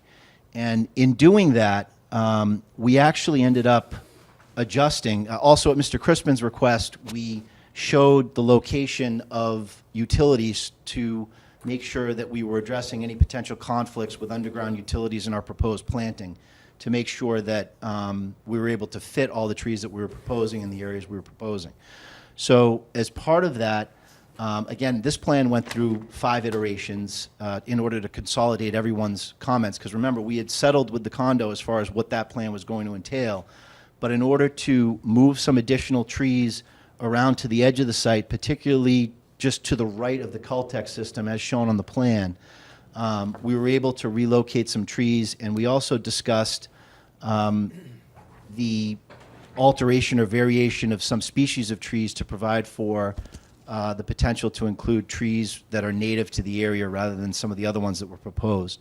Additionally, as a result of the site walk, one of my client's additional proposals was to address 2 large beech trees that were distressed, and the condo's arborist suggested some soil remediation that might be done. And again, those trees were counted as potentially lost when we were settling it. Those trees were taken into account. All the trees that were either cut or potentially compromised were included in the settlement between the condo and the developer. However, walking the site, we figured maybe the developer could propose a couple additional soil remediation measures to maybe save those 2 large beech trees. So one of the additional things that came out of it was we'll implement some soil remediation to try to help encourage those trees to continue to grow rather than if there's any question as to whether or not they're going to make it. Excuse me, is that noted on the plan? The remediation details are not, but we have emails documenting what that is supposed to look like. So the idea would be that if the board feels as though they're comfortable with the level of detail shown on the plan, the proposal by the developer as agreed to by the condominium, that they'd be in a position to vote to adopt the settlement and then draft a decision or have town council get involved in drafting a decision that would ultimately allow for the settlement of the land court litigation. So that's the proposal before the board tonight, is essentially to subscribe to the settlement based on the drainage and the landscaping plan, and then ultimately, that will have to be implemented in a settlement agreement. So with that, I think Mr. Crispin Can I just, sorry, on that, on what our action is. Karis, I keep coming back to the fact that we're actually voting to amend a special permit, right? We're not actually voting to enter into some kind of mediation settlement. Correct. Okay. That's right. Okay. And that vote would be then incorporated into the settlement agreement.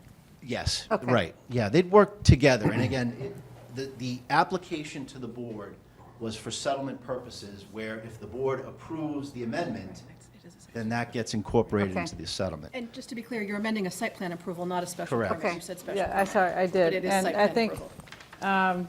and it's noted incorrectly on our agenda. It's supposed to be, I read that, and then I said, I think you're right, it's site plan. And just through the chair, we provided the remediation methodology of those 2 birches today at 4:48, and I sent it to Mr. Clark and Town Council and Ms. Swenson. So, we've been working very hard to get all these details together, so that's when we got them in, so that's why they're not on the current iteration of the plan. I just wanted to be clear, because I know we did get a lot of emails today about it, and I don't recall seeing it on the plan when I reviewed it earlier, and that's why I asked. It's not on there. Okay. All right, so you suggested that Mr. Crispin now, and then we'll come to Denny after Mr. Crispin, okay? Good evening. Good evening. 6 weeks ago, you asked that these gentlemen make me happy. I can give a very short report and say I'm happy. It's been a pretty cooperative effort, but I think we have addressed what I've heard at the hearings, what I've heard from you folks, what I've seen with problems on the plan, and I think we have a solution that whether it's me or not that follows this through construction, you have a plan accurate enough to build from. Okay, so you had asked for details, and the details that are on this plan, so when we do should we choose to approve the requested amendment, we would reference these, all of the documents that have been agreed to. So it sounds like we still need, we have these documents, but there's subsequent information that's in emails that we would need to get into a document. Is that? Yeah, is and all of your- I've seen some of those. Okay. Not only did we look at the drainage, but the landscape architects in the office looked at the tree planting plan. Right. We've had communications back and forth about the native plants, but I think the simplest way to put it is the LAs in our office would have done the exact same thing. So that's a pretty good statement from the design landscape So architect. just for the public who may be watching or who may be in the audience, the LA is a reference to landscape architect? Landscape architect, sorry, Right. yes. And Denny will talk about the trees and what she's been doing since our last meeting. But on the stormwater design, I know you did a lot, the two engineers did work together. And is that I know there's more work to be documented for trees. Is there any more work to be documented on the stormwater design? In the letter that I gave you, there's one little cross-section that goes through what's called the rain garden section. It's the outlet control structure. It's more for information for the board. It's because the information is on the plan about the inverts and the size of the outlet, but I would like to make sure the contractor fully understands that, because it's not your typical outlet structure. It's a manhole with a hole in the side of it and then an overflow on the top. And by the way, just as far as the way this goes, I don't think something was envisioned, but if you run the 100-year storm on this, the rain garden fills up, the roadway fills up, the recharge system fills up, and then it overflows a little bit, but the overflow rate is less than or equal to the current runoff from the site. That's the standard you want to meet. That's what we've striven for. The swales really are targeted at directing any extra surface water away from the buildings down to the low point at the point of that one house. And there is a swale at garden number 3 that exists that funnels it. I heard it onto their patio when we met last time. That's going to be directed over and put into a level spreader. So it'll be about a 60-foot level spot where if it does overflow, it's a sheet where it has a chance to soak back into the ground. Could you better describe what a level spreader is? That's the one thing I didn't understand on this plan. A level spreader. That's on for the purpose. Can you just point it out for everyone in the I'll bring the mic. audience as well? A level spreader, and the idea here is it's a trench in the ground, but it doesn't have an outlet end. So it comes down the ground and it just stays flat. And it has to literally fill up and go over the edges of this 50-foot long thing instead of one point source discharge. And the grade back there is pretty continuous. It's not valley shaped, so it's not going to concentrate the flow. And frankly, this is a parachute and suspenders and an umbrella.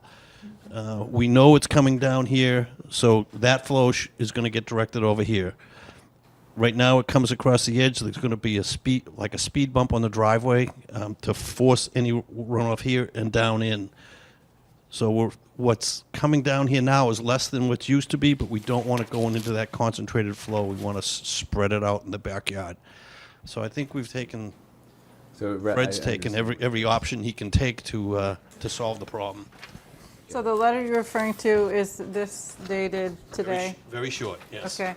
And is this something that you prepared as well? That's what I was going to ask. Who wrote this? So that's CEC, Mr. Crispin asked the developer's engineer to propose a sequencing plan, and in order of priority, what we'd like to see built immediately, and then over the next, obviously as weather permits, but the critical elements of the design will be implemented first. So that sequencing plan was asked for by BSC, and the applicant's engineering team put that together as well. Okay. Some of those can happen immediately as far as I'm concerned. Yeah, I was going to ask that question. Bill, do you know if there's any permit required for any of this work? None. Thanks. Okay. Any other questions for Mr. Crispin? Can I preface that with, we need Mr. Prondak to allow work to take place on the site. Other than that, no permits are required. board members, any other questions for Mr. Crispin? So Yeah, then, I do have one okay, more. please, go ahead. Bottom of the 3 driveways. Is there a lip there? Is there any catchment? I understand there's manholes, I got that. You know, if they're clean, they're clogged, what happens to the water? To my knowledge, they're not clogged, they're covered with filter fabric right now. I'm talking For a that- year and a an half from event. now. You know, what happens in that event? I'm just trying to understand what Well, happens at the hopefully bottom of there's, the driveway. we haven't studied this, but hopefully there's a maintenance plan as part of the original submission, which would include, in this case, cleaning the catch basins probably every annual, at least annually, maybe semi-annually. Okay. Depends on how often. So sand gets done. you're running the models shows that as long as the catch basins are clean, you're not gonna get overflow on the bottom of the And driveway. those driveways are gonna need some regrading to pitch them. That would probably be done by adding extra thick pavement. Right now, a lot of it shoots right past the catch basin, so they're gonna have to raise that end of the That was my driveways question. upwards. So are we reflecting that on this plan? It's noted as not a contour detail, but it says regrade driveway to But we drain. also did add some details on the asphalt at Yeah, but BSC's just not on the ends request. of the Right, driveway. not on the ends of the I driveways. think but it's there were- self-evident when you see it out there, so We're not, self-evident hasn't worked on this project. So we're just looking for the plans to be very explicit. There is an O&M plan. I'm sorry? I guess there is an O&M plan. Okay, I'm just trying to understand the note Yep. that you're referring to. I see the elevation, it goes down a foot, these driveways are relatively steep. You're suggesting they need to be regraded. it's the bottom last 20 feet or so of them that need to be repitched. And frankly, it's less than a 1-foot contour change, so it's, I suppose they could add spot grades to it if you want to. That's one way of doing it. But I was Bri- comfortable with the note, I understood what it meant. And where's the note? I see it, I just found it. Okay, I found the note. That's what I was asking for, was where's the note? I found the note. And can we, so I guess that's made clear on one driveway. Regrade driveway to drain CB. And. The other one was okay, the middle And one's the okay. middle one's okay. Great, okay, thank you. So the question I thought you were asking though, Brian, is whether in the a heavy rain event, whether the water is just going to go right over the top of that catch basin and flow. What he's saying is that's what this note means, It's is to gonna pitch go- it all down. They have to Right. build a bowl at the end Right, of the they gotta driveway. bowl it. Fine. Right, Is that, that's what I was asking, and All right. that's what the note's saying. so Okay. I get it. so Denny, I'm sorry, Brian said it? I'm Okay. done. Okay, so in a good faith effort, I went on a 1.5-hour site walk with David Uedy and Mr. Augustino and Dave Crispin and John Coppinger, I think that's how you pronounce it, the condo board's arborist. And I compiled some of the notes, in an effort to help all the parties move toward resolution and in the hope that measures can be taken to finally improve stormwater and landscape issues immediately. I could see significant water flow from the site onto abutter properties, but I was instructed by town council not to walk beyond the property line or to assess the abutter's property. So the following notes only address on-site issues and do not address any potential damage caused by excessive tree removal or significant stormwater issues during construction. Cheryl, now or later, could read you the town council opinion that we asked to have in writing after last meeting, and he elaborated on his thinking. And I just wanted to stress to my, fellow board members that the discussions with all the parties on site were non-binding, so you're free to disagree with me, but I'm just going to put all my opinions out there. I thought I'd just walk through my notes and talk about where we ended up on agreement, and then we can boil it down to where we had issues. And of course, you may not agree with parts, so we can talk about those too. But we agreed on having an independent arborist peer review plan in place and an arborist sign off before an occupancy permit is granted. We agreed that the trees and arborvitaes around the stormwater system that Mr. Crispin pointed out needed to be moved at least 20 feet away, and this current plan says so. He explained to us that tree roots tend to grow with the groundwater, so that was an important adjustment. Mr. Agostino also agreed to the suggestion of 2 new wet-friendly trees to be planted along the buffer. In an earlier plan, we didn't have as much coverage over here, but the most recent iteration of the plan really improved this whole area by moving what was around the stormwater system. We pushed it out to give buffer around here. So those were improvements. So,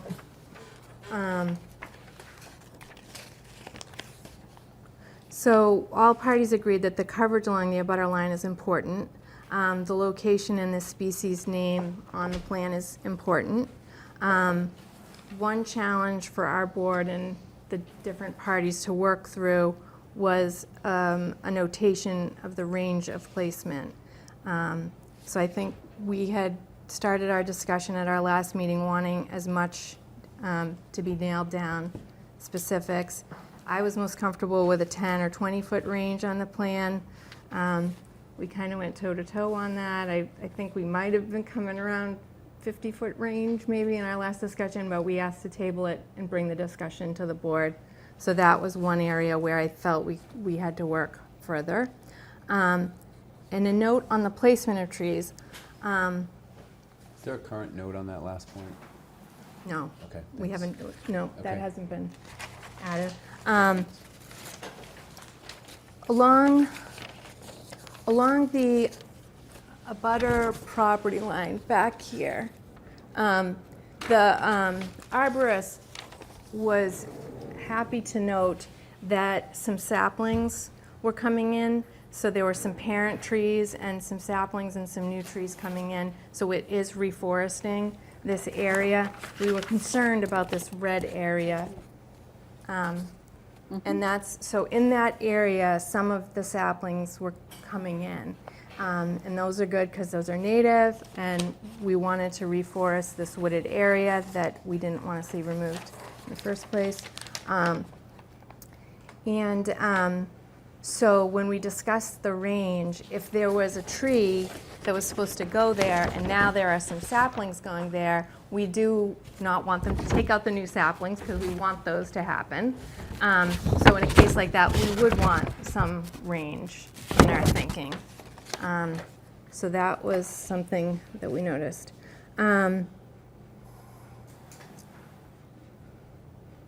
Mr. Coppinger also wanted to note that a lot of times on these plans, they try to put trees 20 and 30 feet apart.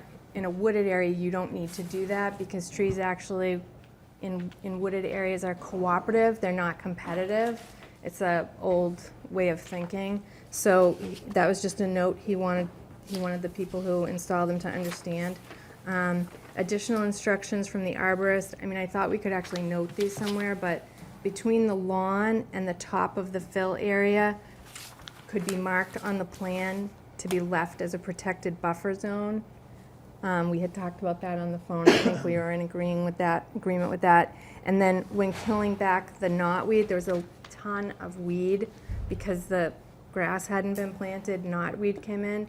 So Mr. Coppinger mentioned that protective measures need to be taken to prevent the poison that is used on the knotweed from being sprayed or washed into where the new saplings are growing or where any new trees are planted.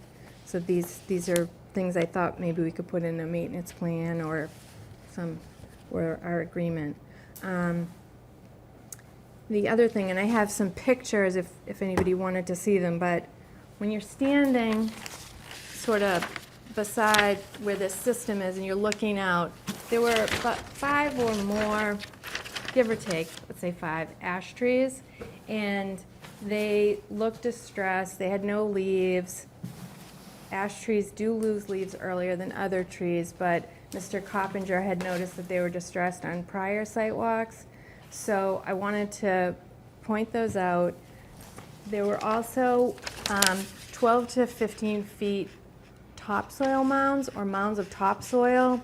And I was a little bit concerned about this because they were within the drip line of the trees in the area. So what I wanted to ask was that we, in the spring, when the leaves come out, if leaves don't come out on these trees, they're dead. And at that time, they're gonna be planting new trees anyway, so we'd like to take out the dead trees for safety's sake. Are these the ash? There's ash, but there might be more trees around the 12-foot piles of topsoil. So we did go toe-to-toe on that, but we ended up agreeing that the trees will come down. But we, I'll let you, if you want to, I'll let you explain that the number of 140 trees, 35. how that was arrived, how you arrived at that. And he, do you want me to, I mean, basically, when we were talking about this, I was thinking, well, if you're gonna take trees down, we want replacement trees. And you had said on the site walk, and you had said on our call, that you had arrived at the figure, and that figure included any distressed or dead trees that were seen on the site walk at that time. So when it comes to these trees or the beech trees, you were not willing to increase the tree number. Right, on the idea that we had already addressed those specific trees as part of the settlement, and that the plan as proposed, and again, the goal being to recreate a buffer for abutting properties, the plan was sufficient with the trees that were proposed, rather than just pouring additional trees on the site. The number 135 was appropriate. And if you look back at the original approval, the site plan called for a landscape plan, and again, it didn't spec out a landscape plan when it was approved, but it called for the site to be planted pursuant to a landscaping plan comparable to the remaining area of Brushwood Estates. And I think the idea is that the plan that's before the board that we've proposed accomplishes that goal. And it was the culmination of months of settlement discussions, meetings on site with experts. Again, the board's arborist, we hired an arborist at great expense to figure out what was the most appropriate planting plan for the site, and it took into account potentially distressed trees. What we did offer in addition, and what was not part of the settlement with the condo, but what came out of the discussions and Denny's additional time on site reviewing some of the things that might be done, is the developer agreed to that soil mitigation around the two large beech trees in an effort to try to give them a little bit extra nudge. So there were additional concessions made in that regard, and the idea is that at this point, we're hoping to get to yes. Is there anything further? Yeah, so there was an oak tree that was leaning, and it was agreed that that tree would come down. Is it within that kind of red buffer zone, Denny? No, it's kind of near the stormwater system. So when the stormwater system swale kicks in, I'm not sure if you told me or Mr. Coppinger told me that the water is going to kill the root system, and then we didn't want it to fall in the stormwater system. So, but he was quick to agree to get rid of that tree, to remove that tree. So the huge beech trees, I'm sorry I didn't read the email, but I remember what Mr. Coppinger said on the site, that Do you want it, Denny? I have the notes from my call. The idea for the beech trees was to hand shovel remove the fill from the tree roots, then use an air spade with a compressor to remove the soil without injuring the roots. Because what happened was the land was cleared, it was regraded, and it was packed down, probably through equipment. The drip line is over the driveway. So the roots couldn't breathe for probably 2 years. Mr. Coppinger did not think that these beech trees are going to make it. He thought, do all this and say a prayer and hope, but it's very unlikely that they're going to make it. My inclination was to remove the trees, but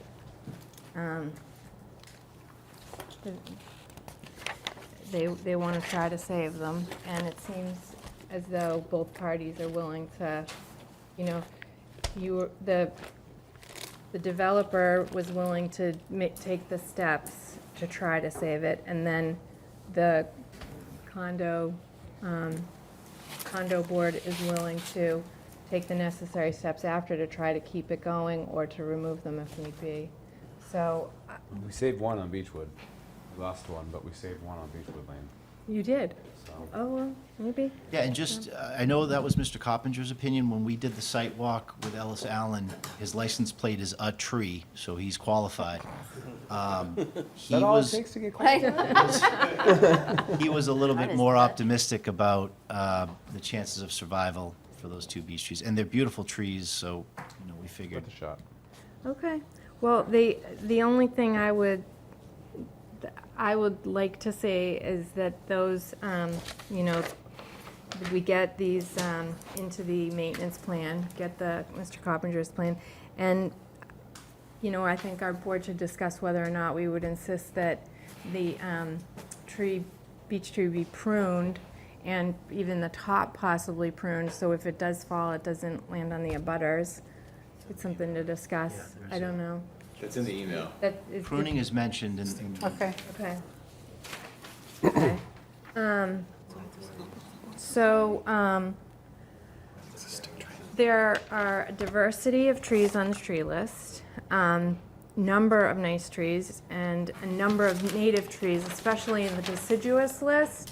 I could, of course, work on this forever because that's what I love to do, but given that we came late to the dance and this had already been really battled out, I chose to make my one suggestion to be in the evergreen trees, the Fraser fir and the blue atlas cedar.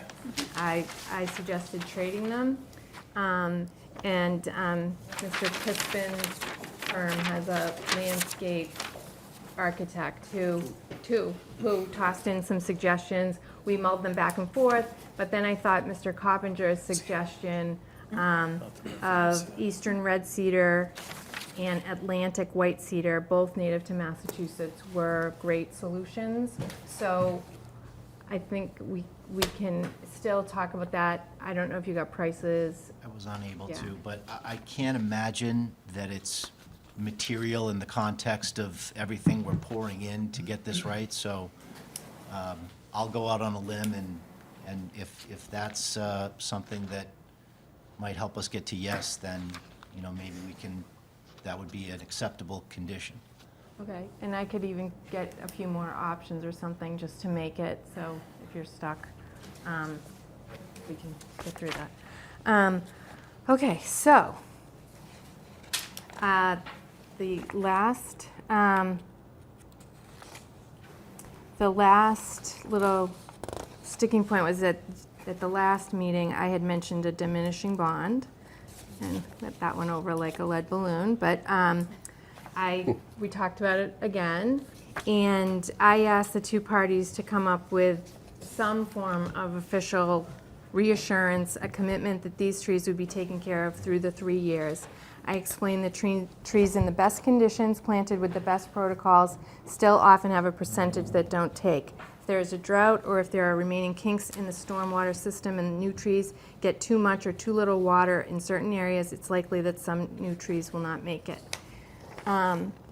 So I just don't want the town or the abutters to have to sue in order to have the trees, especially the ones along the property line, maintained or replaced if the developer or condo board can't or don't take care of them for a total of 3 years.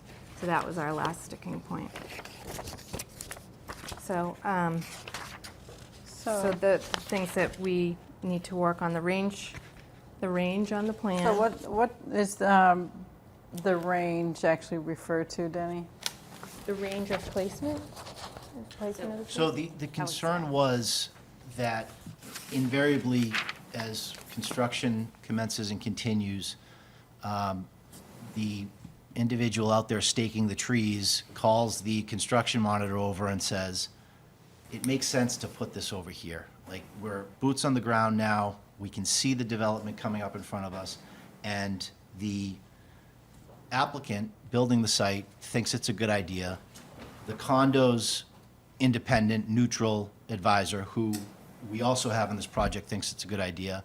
And then the town's construction monitor thinks it's a good idea. But their hands are tied because there's some requirement on the plan that it not be moved greater than 20 feet. I So see. say it's 25 feet. So the concern was avoiding the need for an application before the board to amend the site plan. Now, I understand the board's concern with this project in that oversight was an issue. We talked about oversight earlier this evening. I don't think that's the case here, where the applicant's funding a construction monitor, the applicant and the condo are also funding a neutral, and the applicant is committed to getting the site built in a aesthetically pleasing way because it needs to sell these units for top dollar to hopefully get out of this. So with all that, we'd like to think that there's enough of a comfort level. We have the plan. The plan shows the location of trees, and we developed this plan at expense so that we had the locations to point to. You know, if there's a need to move something, rather than come before the board and sully your agenda on one night that you might otherwise be busy, we figured that some flexibility where you have professionals out there would be appropriate. So I'm looking at the scale of this plan, 1 inch equals 30 feet. So if I'm looking at, let's say, the top of the plan, where it's called out for 4 red oaks, and I look at that and I say, that's probably, those 4 red oaks are within 2.5 inches on this plan. So that means they are within 75 feet, that there's 4 trees shown diagrammatically. What we've been concerned about all along is making sure that there's adequate amount through here, right? Which is why we asked for the plan, right? So what we wouldn't want to happen is that when you go stake them, that we have half of this number of trees in that buffer zone.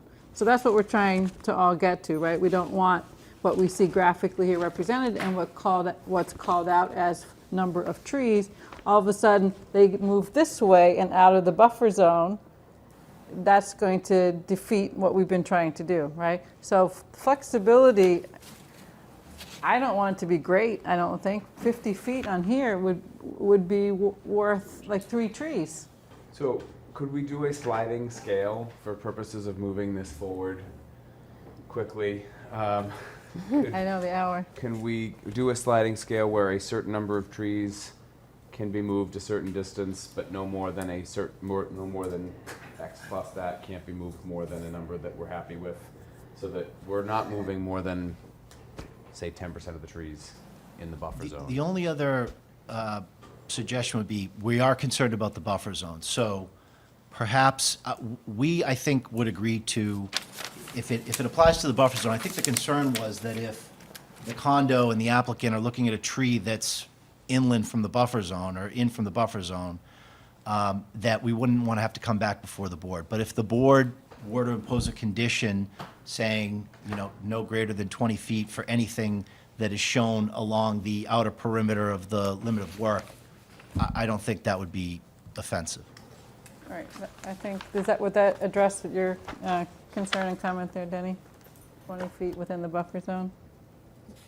Yeah, just if I can add a comment, I mean, what I heard at the last hearing was the chair's concern about the trees on the buffer zone, and I seem to remember a comment saying that the remainder of the trees, upgrading in the community is not a concern necessarily to the board as to where they end up. The main concern is that, are these trees being planted in that buffer zone? So I think if the parties have flexibility on those other trees that are going to be closer to drainage structures going in, a lot of drainage work going in, but yet we keep very firm and fast on the trees behind the 3 units of the buffer zone, that could solve the issue. I mean, the concern I'm hearing from the board, unless I'm mistaken, is that those trees being shown in the buffer zone, you guys don't want to see them move 50 feet out of there. So we share that same desire to do that. So why don't we make some note that those trees are tied to that area and can't be moved significantly, whereas other trees, if you want to move one here or there, it's just an aesthetic for the community. So I think, like Brian just drew a line, I think we'd want to put a line Yeah, Show okay. what the buffer zone is. Yeah, and you're right, because not just through the, behind the homes, but there are homes back here too. So around all of this, can you see that, what's drawn there? Can we all agree that that's the buffer zone? Yep. Sure. Okay. So 20 feet within that zone is acceptable and reasonable? Okay. Thank you. The next point you had, Denny, sorry. Yeah, I don't have them sure. all. Yeah, so then, I didn't know if anybody wanted to talk about the tree number, or if people were okay with that. I think once we have that line, everything, so the count of trees beyond that line, we want count of that to trees hold just- within, maybe within 10% of variable. hold the number of Hold the trees. number of trees total, You have okay. to find somewhere else to put it. Okay. Okay. Yeah, let's keep the number. Yep. So the number within that line, so there's flexibility within that zone, but we don't want them all in one place, obviously. You and don't want that- the numbers changing. Right. Yeah, that's fine. Okay, Okay. so we have that. And then And then the we have the beech total tree, are we number. comfortable with, like, they're taking on the responsibility of That trying would be to part of save a them? maintenance plan. Yeah, I think we'll require maintenance plan as you suggested in there, as, in terms of Incorporate the arborist recommendation. into the maintenance. installation and maintenance suggestions. And I think we'll probably have to review that language, and you'll need to review that language, but do you agree? There are going to be a lot of details Yeah. that we'll need to review as part of a settlement agreement. I think the broad strokes are what we're trying to accomplish. But the things that Denny mentioned earlier from the arborist, right? You're in agreement with That those? email, and- yes, yeah. Yes. Okay. So that was some installation and maintenance, right? Right. Okay. And And then I did want to note that,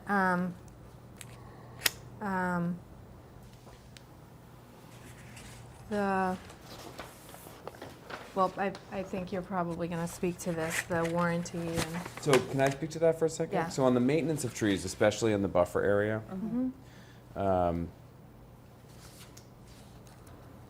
if there's a requirement to maintain those trees, and the trees aren't maintained, and they go to pull a building permit, and there's a complaint, they can't get a building permit until they then replace the tree. So while there may not be an immediate obligation, if they're out of compliance with their site plan, technically the code enforcement officer shouldn't be issuing a building permit. So there is a mechanism by which the town can enforce. for We'd a have to- period of time, right? It won't be a No, whole forever. year. I mean, arguably, if you say that the trees have to be maintained in the buffer area, and if one dies in 50 years, you got to replace a new tree, which we've done in this town many times. We did it at Pulte, we did it, then they have to replace that tree. And if they don't replace the tree, then arguably the building inspector can make it a condition of the next building permit that it be replaced. It's not an immediate stick, Right, but it's a right. stick that the town would have. So, I mean, it's not what you're asking for, which is a Right. 3-year warranty, but especially in the buffer, we can require adherence to the site plan. So in what case would somebody be pulling a permit other than them to finish Any, their project? putting up a deck, these are condos. So if there's a violation on the condo, then if someone files a permit to do some wiring in their house, theoretically, These they three could be at, houses? any house. This is a condo. They're all part of the condo complex. That's better. yes, One issue I can foresee with that is it places a pretty arduous lifelong requirement on my client. You know, if a hurricane comes or a tornado comes through the air and rips out all these trees, and someone needs to get a building permit to do something on their unit, now there's a massive financial hardship for the residents of Milton that live here to have to go ahead and spend the money, 100 trees before someone can do something that may be absolutely necessary to preserve their home.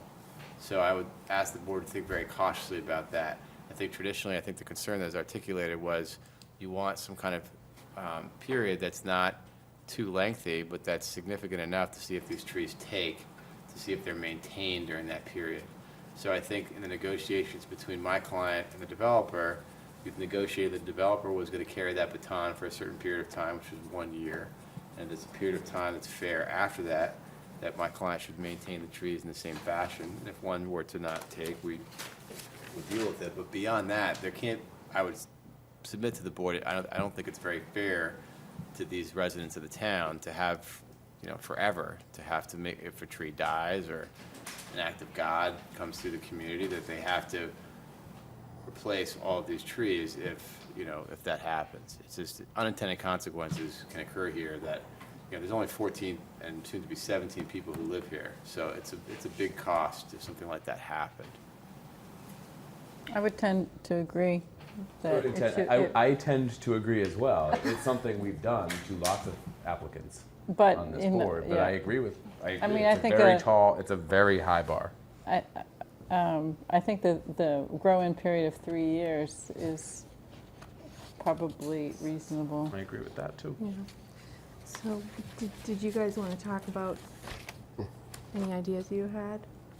So I brought this specific issue to my client, and, he's a seasoned developer, and the one-year plant guarantee is traditionally what you see in any development. And part of that is, at some point, he needs to move on. And the point that he's agreed to is 1 year. I also went digging through the special permit, Town of Milton bylaw, planning board rules and regulations. There's no basis for extending it out beyond 1 year. Okay, I think we're talking about something like was mentioned. There's going to be a maintenance plan, and I don't want to see us get tripped up over this, where my clients tried to continue to make offers to improve the plan, provide additional assurances, go over and above what was originally negotiated between the condo and the developer. And that's the one thing that it's just 1 year from the planting is what's traditional, and that's what he feels is appropriate in this instance. And the condo association would then be bound by a maintenance plan for another 2 years. Well, I think the way my client feels, and I'm happy to kind of think creatively about this, and I obviously have to speak with my client before committing them to anything like that. And the developer, I will say, you've seen me before this board many times before on this issue where I've had issues with things the developer has done. The developer, through his counsel, engaged us in good faith that we reached a tentative agreement that's obviously subject to what this board thinks. My clients, and reasonable-minded attorneys and clients can disagree, but my client believes it's in this position because it was put in this position by someone else. The developer has his view as to why we are in this position with respect to trees being cut down that we contend shouldn't have been cut down. So it's not a perfect situation for everyone, and everyone is pointing the finger at everybody else. My client didn't cut these trees down, so my client doesn't feel that it should be burdened financially any further than where we've been. But I'll speak with them. So just as a point, our client Yeah, exactly. is all of the people that live around this property. And they want a buffer. So, And I don't think it's unreasonable for them to expect to get right. one. So I would say that the trees within the buffer can be thought of differently than the trees beyond the Exactly. buffer. And we've been very conscious since this first came back to us. Brian and I were on the board when this actually got approved as a site plan originally. But we've heard from the neighbors, and the neighbors have been very courteous. And we've heard from town council that we are limited in what we can do to address abutters' concerns. This is the only thing. These are one of the few things that we have jurisdiction over to do. So a maintenance plan in that buffer zone, I think, is something I feel strongly about. And just for people in the audience and people who have asked us about this, I will read part of John Flynn, Town Council's opinion on the abutter question. He cites the zoning bylaw, section 8, paragraph D, site plan approval, subsection 3, conditions for approval, and it provides in part, quote, "In considering a site plan under this section, the planning board shall assure to a degree consistent with a reasonable use of the site for the purpose permitted or permissible by the regulations of the district in which located, A, protection of adjoining premises against detrimental or offensive uses on the site.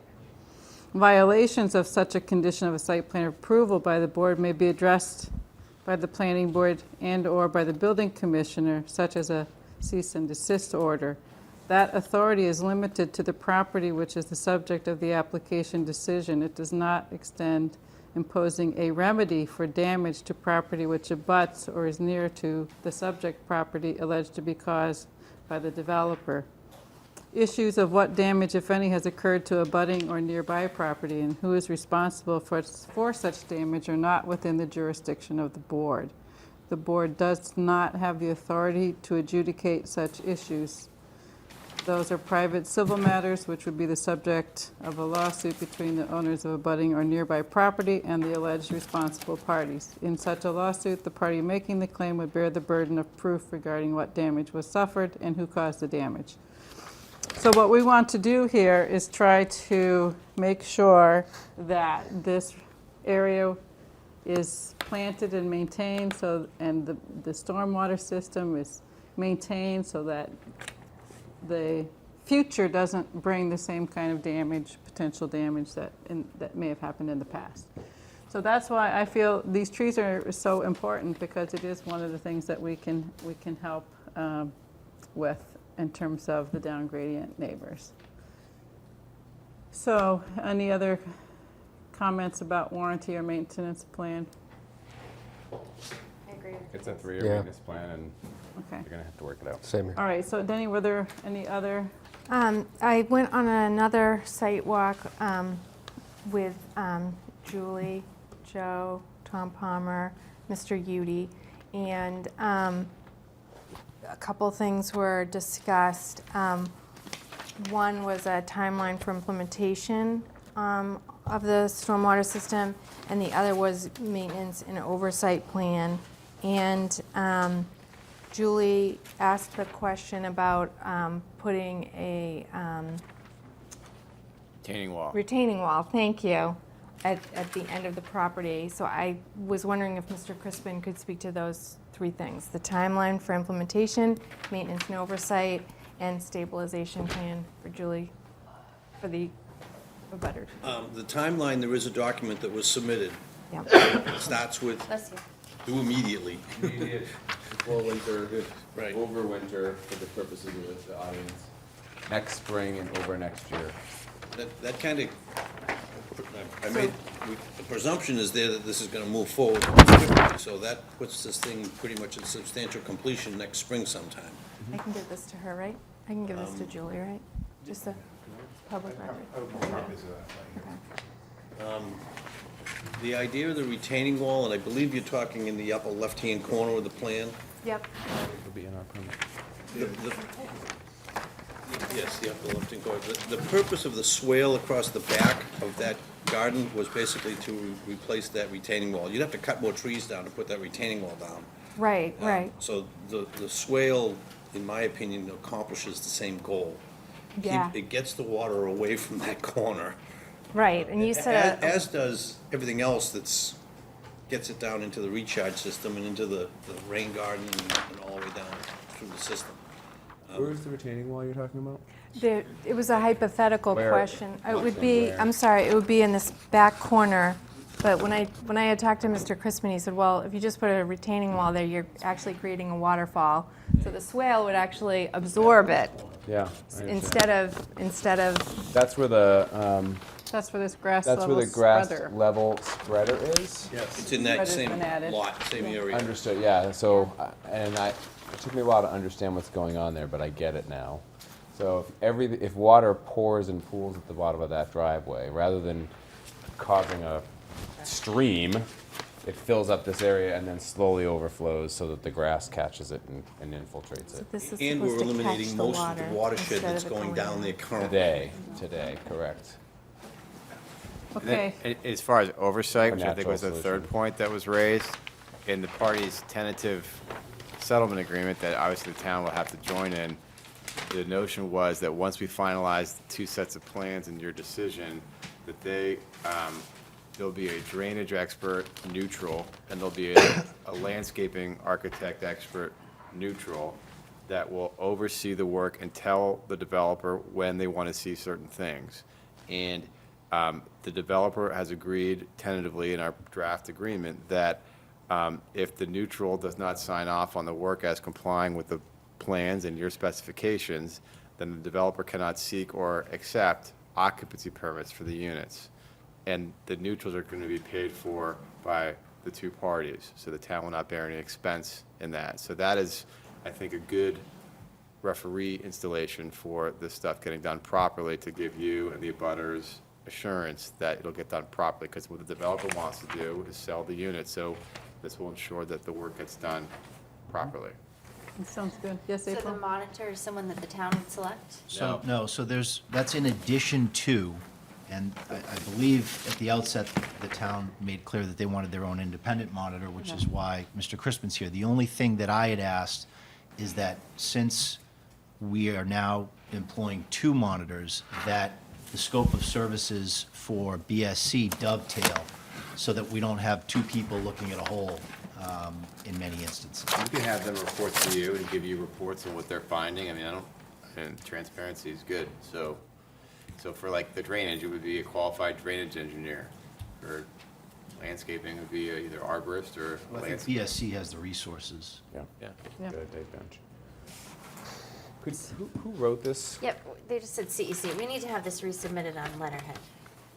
Because With a this- date With a date, exactly. and project reference. Oh, it has I mean, project every other reference, right. document we have from CEC is on letterhead. Well, so, one of the things, I think that was submitted as part of the peer review. We can incorporate that, the implementation timeline in the board's decision. So the board's decision does not necessarily have to reference that letter. You can just, Right. we can get you a Word version. I think obviously town council is going to be involved in drafting whatever comes out of this hearing. So. Assuming we don't have, it's gonna take a little time to draft, you've said that yourself tonight. It'd be great if we could just get this submitted on a letterhead from CEC, just because so one of these is before, immediate and before winter, so I'm not, winter's coming. It's snowing in Chicago today. I mean, that should take 2 minutes. Sure. So, Denny, have we addressed all the issues that you raised? Yeah, I think we Okay. have. So it seems to me we're ready to document the things that flew through lots of emails, some species changes, a boundary of what's in the So- buffer Boundary. zone. Species changes, so when you say document, what are you asking? Well, when we're going to reference documents, right? So is it your intent that we reference a document that's being amended via only language in the special permit? Correct. I will, just the only reason, I think, we've been through 5 iterations of that plan, and I know some of them came up late. My hope is that at least with regard to the species, that, you would be something like in place of the Blue Atlas, you'd propose that, and that could be written in easily. What about the buffer, though? I mean, We need I a think- buffer line, I think, on the We just plan. show a buffer line?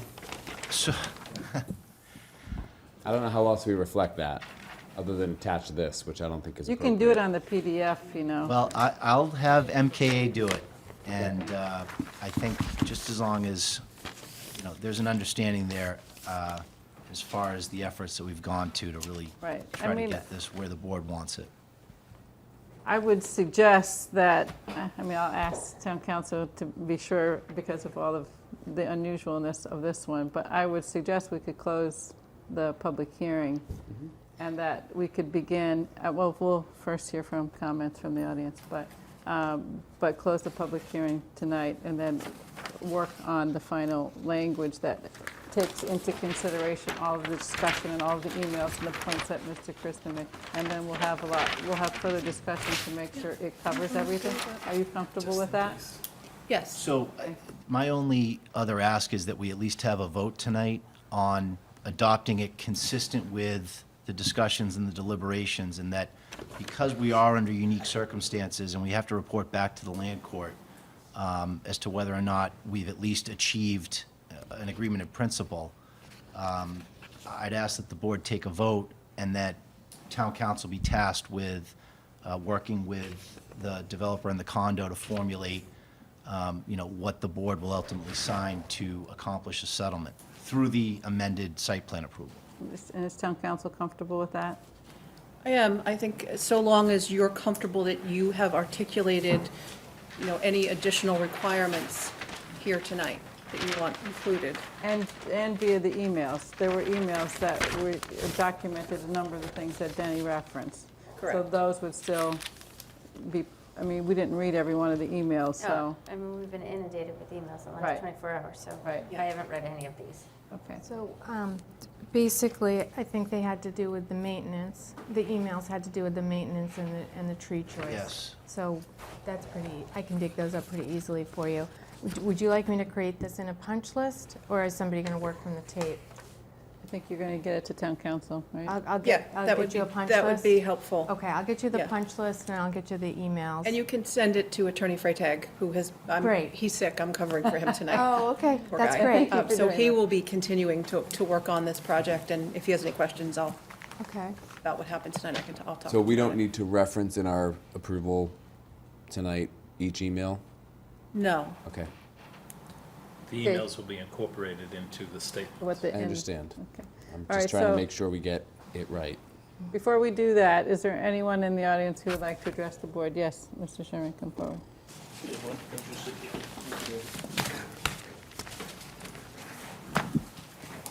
Thank you, Ms. Chair. Many of you know, my name is Scott Sherman. I'm here as an individual. I am the largest unit owner in the condominium complex, Milton Tax, 22 years.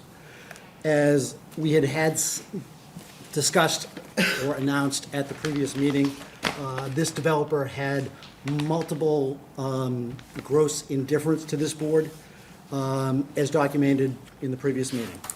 I'm not going to go into the specifics of the clear cutting or the buffering or the lack of construction docks or the ignoring the third-party review with faulty drainage design, the approval of Caltech. It goes on. We all know that. We know you're looking to put this matter to bed. However, there's something that no one has ever discussed until now. Oversized units. Both your special permit and your site approval plan put a maximum limitation on on all of these 3 units. The maximum amount was 3,500 square feet. I repeat, both items were approved by this board over multiple iterations and time periods. And it was specifically detailed. I believe that everyone would agree with that fact if you go back and you check your documentation.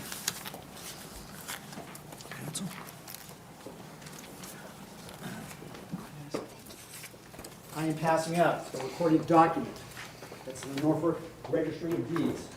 That was done by the attorney representing, the developer. Thank you. Thank you. You will note on the highlighted page, square footages.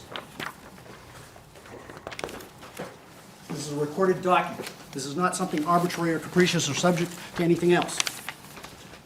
It clearly documents that the square footage of these units is plus or minus 4,913 square feet. I think everyone can see that, and you can see that it's at book 36109-108, page 59. Therefore, it appears that this developer, through his counsel, filed the attached phasing plan documenting the size of these units, which is 40% larger than approved. Even if you included the basement space in the gross living area of these 2-story structures, you would only have 4,650 and 65 square feet. This seems to be another intentional, direct violation of your special permit and site approval documents. Yet this appears to have been overlooked for some reason. I'm not sure why, but perhaps these oversized units might have contributed to more trees being cut. They might have been contributed to more drainage issues in terms of roof runoff and things like that. That's the critical aspect. We're not talking hypotheticals here, ladies and gentlemen. We're talking documents that are filed in the Registry of Deeds that are in clear violation of your special permit and site assessment. Town council, this is probably the first time you've seen this, so you probably don't have an opinion, but I think the book and page are relatively straightforward and can determine it. Therefore, this type of trying to push it between the parties want to settle and try to get together. However, this is a major oversight, another one, by the developer. I'm not sure what this board can do. There was some discussion about implementation or supervision, and even though these powers are outside this board, this is a clear violation. You guys created the documents that were recorded in the Registry of Deeds. This one was done by this gentleman here, which appears to be a straight and utter to you guys. I'm not on the board. The board has counsel. I'm here as a unit owner, and that's a concern. That's step one. Step two is, on this drainage plan, again, we have a retention pond. Everyone can see that clearly, right? You can see how close the lines are. See, there's topography. Never distract, I don't care about the water. The water is an important aspect. But is there going to be a fence? Is there going to be some type of protection for public safety around this area here? No. I'm not sure why. It just, that's the concern. Look at how close the topography lines are. We'll give you the angle that is being discussed here. Again, not to get down, it's not to burden you guys. So there's some staff people who probably should have been aware of this and looking at some of these plans. I don't know why they were overlooked, but I'm hoping at this point in time, we can go down that road. Because again, there's only one reason why somebody would overbuild and increase the size of the units. Right? That was to maximize profits. Otherwise, if you let this go through, every other single developer looking to build in the town of Milton or watching tonight will look at this precedent being set. How many multiple of items were not complied with your direction that you guys spent a lot of time discussing and voting upon? That's my concern. Nobody's addressed it. Nobody wants to address it. It'll go away. Maybe you think it's insignificant. I think it's because it says in both recorded items that there was a maximum size. We've exceeded it for profit. Thank you. Just on this, on your second item, I'll ask town council to comment on the first item. But on the second item, if I'm looking at the grading plan, the existing contours are here as well as the proposed new contours. And I'm looking at where it's, the new one at 105 peels off the existing 105, and then it drops down to 97. And then what they're showing here now is a depression here is instead of having it just go straight down, they're going to make it a bit of a bowl. And the lowest contour point that I see is 94. So that's going 3 feet lower than what the grade would be now. So I'm not. Okay, so you don't feel that, because again, I've not been given a Yeah. copy of this plan, but I can see from here, you are correct, you can match going from Yeah, the 105 down to the 94. Yeah, I mean, I think it's worth Mr. Crispin coming up and giving a response to that. But I just did want to point that out in terms of how much. Okay. If I heard his concern right, it was the steepness of the embankments. Right. Correct. A 2-to-1 slope is about like that. It's a standard state highway embankment slope. In a cut condition, that creates a stable, non-erodible slope as long as it's loamed and seeded. But there's a I don't think you have a problem with. Are we going to have any standing water in there? Because again. for So children- generally, the system's designed to drain within 48 hours of a storm event is generally the rule, I believe. That's the best management plan. That's what the calculations generally reveal. This is an issue that comes up, I'm sure it's come up with this board before, as far as detention basins. I know they look like death traps that small children can drown in on a regular basis, but they're installed all over the Commonwealth of Massachusetts, and it's not anything in this particular arrangement. It's not a wet pond that constantly holds water, but it's intended to drain slowly after a storm event. And that, coupled with the, as Mr. Crispin mentioned, what is a standard slope, is generally not thought of as an alarming concern. as far as the sidewalk, there is a retaining wall between the sidewalk and that depression, right? So if people are walking along the sidewalk, there's a wall there to keep them there. So then the other part of it would be on the tennis court side, right? So in terms of where somebody might, well, I mean, they can walk over the wall, obviously, but it's not the same as walking, sort of at the same. And I would assume that like any straight tennis balls wouldn't end up in their pumping system or whatever they have designed? I'm not knowledgeable, I apologize. There's no pumping system, it's a gravity drain. It's all gravity fed. So, Could I ask? yes, Denny, go ahead. Mr. Crispin, you see these all the time. Are there things that people do when they're worried about concerns like Mr. Sherman's? I've seen fences around retention ponds. I've seen them without them. I've seen communities that make you put a fence around a hot tub that is right next to a lake. So, it's a subjective thing. What about landscaping? In the rain garden, Well, I mean, to prevent, not really prevent, but as a sort of I've actually seen people put deterrent. Rosa rugosa around these things, so you don't walk in there without getting shredded with thorns. Well, I guess if you look at the landscape plan,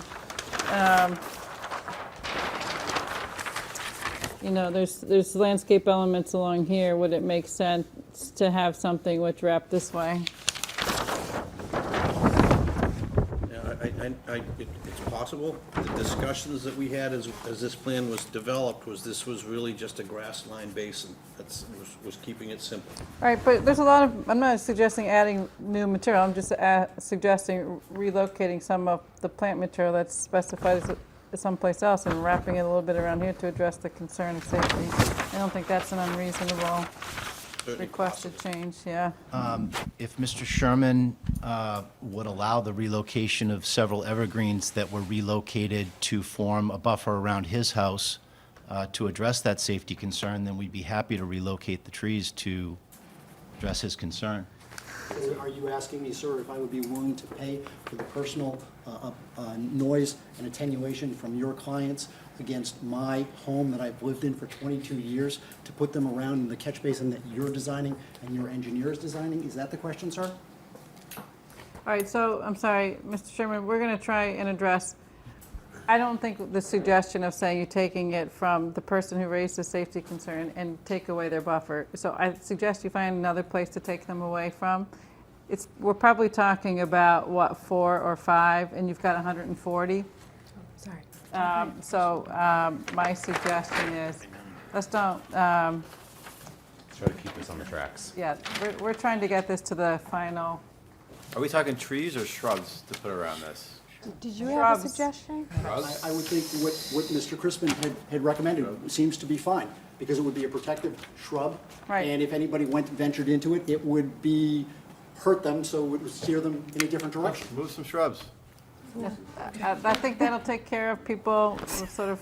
I I think- think the first issues are a bigger one that I think we should address and then try to get this off the. Since Fine, so what do we do we're with that? tasking MKA to move a few things around on the plan, I'm sure that I can coordinate with Mr. Crispin and come up with something that satisfies that concern. Great. Okay, great, thank you. Now, I'd like to actually address the other statements that were made. So this is my first experience hearing Mr. Sherman directly, and I've obviously been involved in this project for several months at this point. But I'm a little disappointed with the way that was presented tonight to the board in a clear attempt to try to sandbag the developer with something that it was unprepared with responding to. And I think it's unfortunately consistent with some of the experiences that have been conveyed to me that have occurred over the last 3 years. But to directly address that concern, I'd refer Mr. Sherman to the recorded unit plans that actually show the breakdown of the square footage of each unit and call out the gross living area at 3,318 square feet. Okay, that includes the first floor living area of 1,588 square feet, the second floor Whoa, whoa, gross slow living down, slow area. down, slow down, What was slow the down. total area again? I know, I want to write these numbers down that you're saying. The Go ahead, total sorry. gross living area of the unit, as shown on the recorded architectural Mylars, is 3,318 square feet, consisting of 1,588 square feet on the first floor, 1,730 square feet on the second floor. That does not include a basement garage area of 803 square feet, a utility storage mechanical room area of 792 square feet, a porch entry area of 259 square feet, and deck of 308 square feet. Okay, so the 3,500 square foot limitation referenced in the approvals is consistent with the gross living area. And as the chair knows, as an architect, there are different calculations of square footage for different purposes. When these plans were presented to Mr. Prondak for approval, I assume he was looking at the gross living area. When the amendment was recorded for purposes of the master deed, I'm sure it referred to the overall gross area of the unit. Interestingly, I had a conversation with a condominium expert in recording the phasing amendment, and the percentage interests for these three units were skewed so as to weight these units as a larger percentage, presumably to pick up more expenses of common area expenses. And that's probably why we ended up referring to the gross square footage area, including all those other units, rather than the living area, which presumably what the board would have had in mind when it conditioned that square footage. So, So the utility room is in the basement? yes. And is I the presume. basement fully, there's a walkout on these, right? Correct. Yeah, the unit plans, I mean, I can have them available. I really wish that something like this might have been brought to everyone's attention, including the board's attention, in a setting where they could handle it in a professional manner and maybe identify a problem or, find a solution to something that's not a problem. But the recorded plans call out the gross living area. So, And the recorded plans were, you granted a building permit by the building department in Milton for those? The recorded plans are the ones he's citing here that dictate the percentage of common area maintenance, which is the But last the- page. these square footages, they're referring to architectural plans, you said, right? yes, architectural plans. And those architectural plans are the basis for building permits for those three residences, the building permit granted by our Milton's building department? These are as-built, These are as-built, okay, yep. recorded as-built. And the architect stamped? Stamp them on 'em. as-built. And as a counter to that, I can provide the board with a sales item from Peter Kelly, who had these units listed before the stop work order, showing 3,600 as the square footage of the homes, the gross living area. Brian? I think we need to, this is not a matter for this board, again. This goes back to what we just talked about at our last hearing. We are not an enforcement body, and Correct. this is a matter for the building inspector to take up and deal with on a certificate of occupancy or whatever. I think we need to move on from this issue. All right, I think so too, but I also think it's something we need to think about as we write our decisions. Thank you. Thank you. All right, so first, I'd like to suggest, I'll take a motion to close the public hearing. Oh, we didn't hear from the Oh, I'm public. sorry, we did, please come forward. I saw that only one here, but I knew that was I one. didn't have an We opportunity. didn't have an opportunity the whole time we were here. How No, I was looking at unfortunate. other things that have been displayed on the That's screen. okay, no worries. First of all, I would just like to say I truly appreciate everybody on this planning board because you are a body that is not paid, you're volunteers, and you're the only group that's really ever listened to concerns about what was happening, what is happening at 333. I was up until 3:30 preparing notes for this AM. And then, I've accepted the fact that we're coming to sort of a close on this, which I actually, I think that a lot of energy has gone into trying to repair something that was done, that was incorrectly done. Who is to blame for what was done here? I don't really know. What I know is that a development was allowed to occur without drainage systems connected. And that was part. Oh, you found it. Awesome. But I'm not even going to go through all of those because I think everybody here knows that these are the exact statements that were on the original special permit in regards to stormwater management. This stuff just never happened and people went ahead building. And, I take offense to the constant statements about the expense that all of you are having without regard to the expense that we are having as abutters because of your misdeeds and the encouragement and I would say, the blind eyes from town officials to what was happening. This is a tragedy. You're here from town council, and I'm glad that you are here to explain that certain compensations cannot occur from this board, and I totally understand and I do agree. At the same time, I think it is incumbent on town council to really pay attention to oversight. What does special mean, special permit? It means a certain trust has been given. A trust has been given that says, I am going to do these things the way this board has agreed. If you can go down the slides, I just want to show really quick, just go really quickly down a little. That's just a picture of the driveway. Here, right here. Look at what this board said in regards to drainage. They were very specific about what was supposed to happen. Very specific, very detailed. But it didn't happen. No oversight. Who's looking? Who is paying attention? Go down the next slide, please.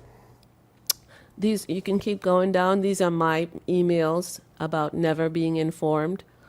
These are some pictures of what happens. This is a lake in front of my property. This is mud and concrete from the development coming downhill to our property. This is my garden. And this is very important right here because you actually specify that there will be an operations and maintenance manual for stormwater system and that it would be in compliance by the condo association. It would be filed with the town. I hope that that actually really does happen because I am very concerned. I see all this wonderful paper and these wonderful people with all this knowledge about how things work and how drainage works and how you are amending this plan to ensure that drainage will happen, proper drainage. Well, you know what? I don't trust it. I don't trust it till I see it because I have been through hell, I should say, and high water with this, with what has happened here. And I think that, you really need to take this to town council. I'm glad that the people in town are looking because I want to tell you folks, anytime you hear special, think twice and really get involved because it means that somebody's getting something and nobody might be overlooking and overseeing and you will end up footing the bill. So I just wanted to say that, and I also had some very powerful pictures on my drive about water rushing down, just a couple of videos, because I think pictures speak 1,000 words, and before you go ahead and you give these folks what they are, what they want, they need to remember what we've been through and to ensure that it does not happen again. Somebody needs to really have oversight here because this project went ahead, developed without the drainage system connected. And I think it was all about money. So if you don't mind, can I just give you my drive? It'll only take a couple seconds for them to just see these pictures. and you can show it to them. And I just had two other brief things to say, which is, you know, in your final requirements to We can't these connect folks, if you, I don't know if you would be able to show it, if you can. I'm not able to connect. A It's video? a different piece. Okay, because it's in my drive and I didn't know how to get it on the, yeah. But this is pretty powerful. It's water rushing downhill. Just put it in the middle of the table Why and we don't can you watch put it. it over here? Yeah, we'll watch All it. right, you guys will watch it. You might have seen it before. Okay. So here you go. Look at that water rushing downhill. That's not typical of some water running down the hill, as somebody had said earlier. This is definitely not typical. Do you want to see that again? Where is this? The side of my property. Your siding, okay. Okay. And, let's see, there's others. Oops, can't get out of there. This wants to stay there, okay. Let's see. This is the river. This is my driveway. That's a river when this stuff happens. I think, Brian, you might have seen some of these, right? I tried to send them Yeah, to I saw some people. of these, yeah. Okay, this is the mud. And, you know, I think that if you're able to get these guys to show you their agreement that they're coming to in regards to drainage, I know they talked about it here, but see it actually on paper, I think that if you're able to do that as a planning board, that's a good idea. And the second thing, I like the idea of a bond to make sure that whatever they say in regards to drainage, that they back it up. Because I don't trust them. I'm sorry. Thank you. Thank you. Charlie, operations and management plan will be filed with the town. That's part of the existing special permit. Thank you. Right. Can I just address one of those points? The agreement is gonna, the town is gonna be ultimately a party to that agreement because they're involved in the litigation. So you will absolutely have this, you know, whatever settlement agreement we all reach between my client, Chris's client, and your client, everyone will have the agreement. So whatever's Well, in there, okay, they'll have sorry. it. Bill, there's a lot of these storm drainage systems on private property, and we say that they have to be maintained. Have other developments submitted their reports that of their maintenance reports to you or to Joe Prondak? Not that I know of, they have not come to me. So this is. This one, we have a copy of the stormwater plan, and we have the O&M manual as part of the application process. So, April, if you're willing to convene a meeting with the building commissioner, with Bill, and maybe with Mike Dennehy, about how we can make sure that the conditions that the planning board puts in our special permits and site plan approvals are monitored, and that we ask for, I don't know, a semi-annual report or update so that we see that those, everything's actually been submitted that's required to be submitted? I mean, I think it's a little bigger than that because each one of these projects has a stormwater permit from the engineering department. In this case, it is a closed system, so it does not discharge into the town's system. Therefore, it gets removed from that step.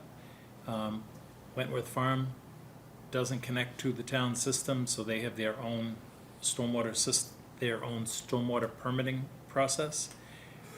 There's a federal piece to this, but there is no state or local input to this.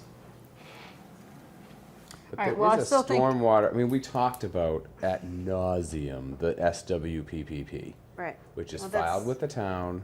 You have to file an annual compliance report against them typically. And that's all through the town engineer's office. Right, so that meeting would need to include the town engineer. It's just But every. And the other thing is, The I don't- SWIP doesn't go to the town engineer, the SWIP goes to EPA. And it doesn't, the town doesn't have any say in that. Well, So there are vendors that a development like this would hire to clean out their riprap and their water quality management systems, their siltation basins. And generally, as a condition, not on this project, but when you do a subdivision, you could have as a requirement that they submit annual receipts that they've engaged those contractors. And they just go around the state cleaning up stormwater management systems and getting the leaves out once a year. We do that on We almost have of it, our, yeah, we I was do gonna that say, on we all of have our that in projects. Pulte, we have Yeah. that in- so my, Lower State has that. So, We are enforcing a construction monitor here as part of this. Right. And going forward, this board probably needs to do that on all projects of significant scale. And at least until the town can prove that it can monitor these things. so are we gonna And ask Mr. Crispin, sorry, Brian, go We ahead. already have a construction, Mr. Crispin is the construction monitor for the purposes of the site work. And we have a neutral party as well between the two boards. Are we going before a certificate of occupancy is issued for the 3 dwellings, does the board requiring Mr. Crispin to, as the monitor, to say that the system was installed as designed, but also take a look at, is the design working? He's going to be doing that all through the Because, process. it's one thing to install it the way it's been designed, but our question a year ago was, is the design adequate for on the conditions that's there? The design's been modified now to reflect the newer conditions, yes. But I think the point is, if the system still creates problems for abutting properties, is it because it's not designed properly? Is it because it's not maintained properly? But then Is you've it- got errors and omission. Then you've got to go back to the engineer stamp and everything else. At some point, this board has to be able to take up, we've had this conversation, this board has to be able to look at an engineer stamp and trust it. well, we didn't even. We looked at an engineer stamp, and then we had our own engineer double check it. So if we're looking at number of, none of us here are engineers. We have to be able to rely on those stamps. And Understood. And so the construction monitor is going to evaluate along the way, not just at the end, that everything is being built in conformance with that engineered stamped plan. And if it all gets done the way it's supposed to get done at the end, the water better go the way it doesn't. And if it doesn't work, then the developer and the condo association, everybody's going to go back to their engineer and say, what the hell? How did this happen? But I mean, there's only so much we can do, and all we can do is rely on our engineer stamps to And peer review approve a good everything, plan and peer right. review Bill? everything. I think you need to take the existing O&M plan that was submitted with the application and make sure that it matches up. Well, it has to be with the updated design, based on a right. number of things we've discussed It needs tonight. to be updated. So, But I Cheryl, think the larger, sorry, one second, April. The larger question is, do people submit these, do they follow the plans? Is there any enforcement of the plans? Do people actually clean these things out? I mean, how do we know? And one of the things that's frustrating, I think, for all of us is we spend a ton of time as volunteers crafting these permits, trying to put in protections, and we have no idea whether those protections are actually being followed up on. I think that's the public's frustration Should when be they the come public's to us. frustration. And it's our frustration too, Bill. I think in, I'm sorry, April was going to speak before you, Bill. April? no, let him, Okay. in addition to the people that you already named, to the group that people should put together should be Chase Berkeley and John Thompson, since they are the ones who do stormwater now. Well, I think the idea is that April's going to convey the board's sentiment and Thank ask you. them to come back to the board with what they're doing now and how they can make improvements to it. Conveying what we hear from the public at our meetings that they're not hearing unless they watch our meetings, which I don't know why they would otherwise. so my comment was gonna be, I'm happy to convey our discussion, but I don't know if I really have the power to order all these people into a room. I think what I should probably do is convey this to Mike Dennehy, who's in charge of all these people.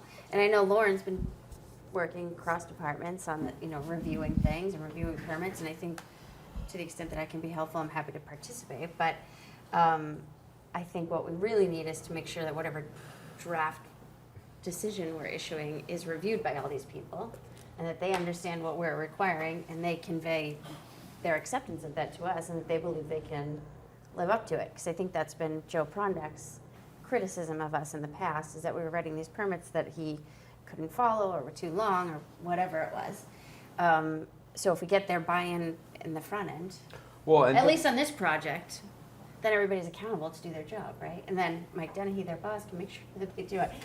the public does have and the town staff does have a legitimate concern that the town doesn't have the resources to enforce these permits. Right. And if that is the case, this board does have the ability to require the developer Third to parties. deploy a third party to do that.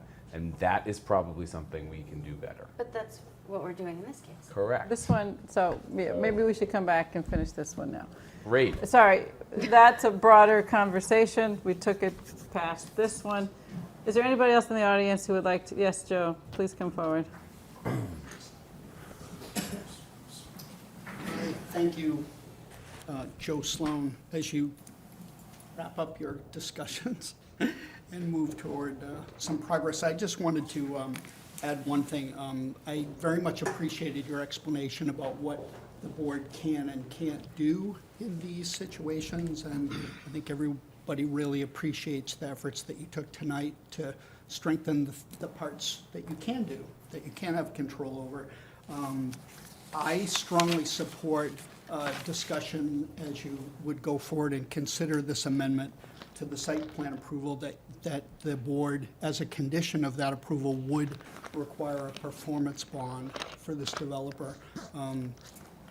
Everything that we know about the developer's work on this project to date indicates concern. And there are a lot of details and a lot of plans for oversight as this is projected to go forward. But the proof will be in the result. And there's a lot between here and that end result. And probably a lot of opportunities for disagreement. And it was disagreement that led us to where we are today.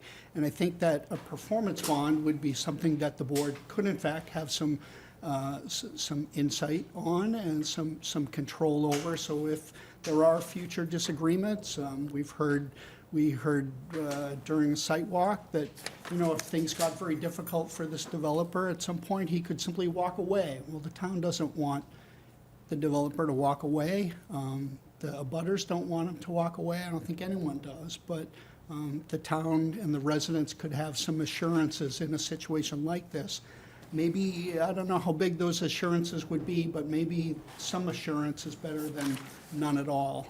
I think a performance bond would be important. Mr. McKenna, the developer's track record is poor, not just on this project, but on projects beyond Milton. And I think if we can have some additional control over the outcome, that would be beneficial. Thank you. Thank you. Is there anyone else here who would like to speak to us? Okay, seeing Make a motion to none. close the public hearing. Is there a second? Denny, second. All in favor? Hi. Aye. We need to make a motion to extend the meeting beyond time. Is that a So motion? moved. So what? I don't know what to tell you. Still have another public hearing, so. Yeah. Carberry. Yeah. 11? Yeah, but I can't stay past 11. All right, second. Is there a second? Somebody second I that? moved it, I can't second it. I thought April. I did. Oh, I April second moved. it. Okay, all in favor? Taking- Aye. taking You said we responsibility. have to have a motion. Okay, And I said so moved. Oh, Can I ask, can they start on that list? We're going to get to that next. Okay. Is everybody comfortable with making a motion to approve contingent upon the follow-up that we discussed earlier? Can I just, I'm sorry, because Yes, go ahead. I'm just really tired, but what are we doing instead of a bond? We're doing, what's the 3-year commitment? Or are we 3-year not- commitment is that the trees have The to be maintained requirement. inside the 3-year, inside the buffer zone. And they have secondary They're people gonna have to work it doing out. They're working it out. The performance bond, we didn't talk about that earlier that Mr. Sloan suggested. I don't even know what that is exactly. It's- money in the bank. It gets posted. Similar to what you were suggesting. Okay. It's so that the construction, if the construction doesn't get done for whatever reason, that money is used to finish the construction. It's common in construction. And I shouldn't think that would be a difficult thing to agree to. It actually would be. You know, I think, at least as between the condo and the developer, the project has to get done. You know, it's a binding settlement agreement. We're going to finish what we're committed to finish as between us. And I think, you know, if you want to delve into it further, if we dig into the bylaw, subdivision regulations, and I'd like town council's opinion on it, but there's no provision for a performance bond on a project like this. So it's outside of the board's limited authority on a case like this to impose a performance bond. It's not a traditional subdivision. This condominium conversion special permit bylaw is a strange animal, particularly as drafted. And, you know, interestingly enough, the site plan approval bylaw doesn't even apply to it. But here we are having site plan approval. It became, the site plan approval was a condition of the special permit, right? So But interestingly, how do you get there? So, I can appreciate what so you're just, saying. but I think ultimately, the town has the stick in this to get this built, all right? The developer's bank is behind it as well. There's a mortgage on this property. Between the condo, the bank, and the developer, it's going to get done. So if we introduce the concept of trying to price out and then have the developer post something in addition, I mean, you know, the bank is another good one. There is a mortgage on this. The bank is the ultimate surety there to make sure that the project gets done if there were financial difficulties or whatever down the road. Not an issue, and I was surprised to learn the comment about concerns with other projects that Mr. McKenna has. You know, he's a seasoned developer, he's been around for a long time. The mess that you see before you, it doesn't arise out of one individual. One individual cannot result in this, okay? A lot of things went wrong. And So, yes, you're right. And I'm So- sorry, do you mind, just because of the hour, I just want to Yep. get council's opinion about the, given that this is unique in terms of a settlement, does that legal arrangement give us any further assurance that the work will actually get completed according to what's been discussed? It does because it's enforceable in court as an enforceable settlement agreement. Okay. So we wouldn't necessarily have that on some other kind of special permit or site plan approval, but in this case, we have that. Correct. Okay. All I was going to say is, I think the board has been much more attentive to performance bonds in the last couple of years. It's November 7th or 8th. Eighth. 8th. I mean, we've got to let this project go. Soon to be ninth. So, seriously. Well- So I think to move this beyond another hearing or to introduce another situation here and potentially risk not getting any work done before winter on this project, Well, that's why I asked I understand. council about having that extra it's a stick. And I think we need to move forward. level of, I guess, enforcement that we would have on this. That the performance as it bond pains me might to provide say. in a different scenario, a different situation, right? In- Okay. On a brief review of the bylaw, I do not see any independent authority for performance bond through site plan review or the condo conversion special permit provisions. Okay. So it would be limited to enforcing the agreement through settlement agreement, and then, you know, enforcement of the site plan approval as well.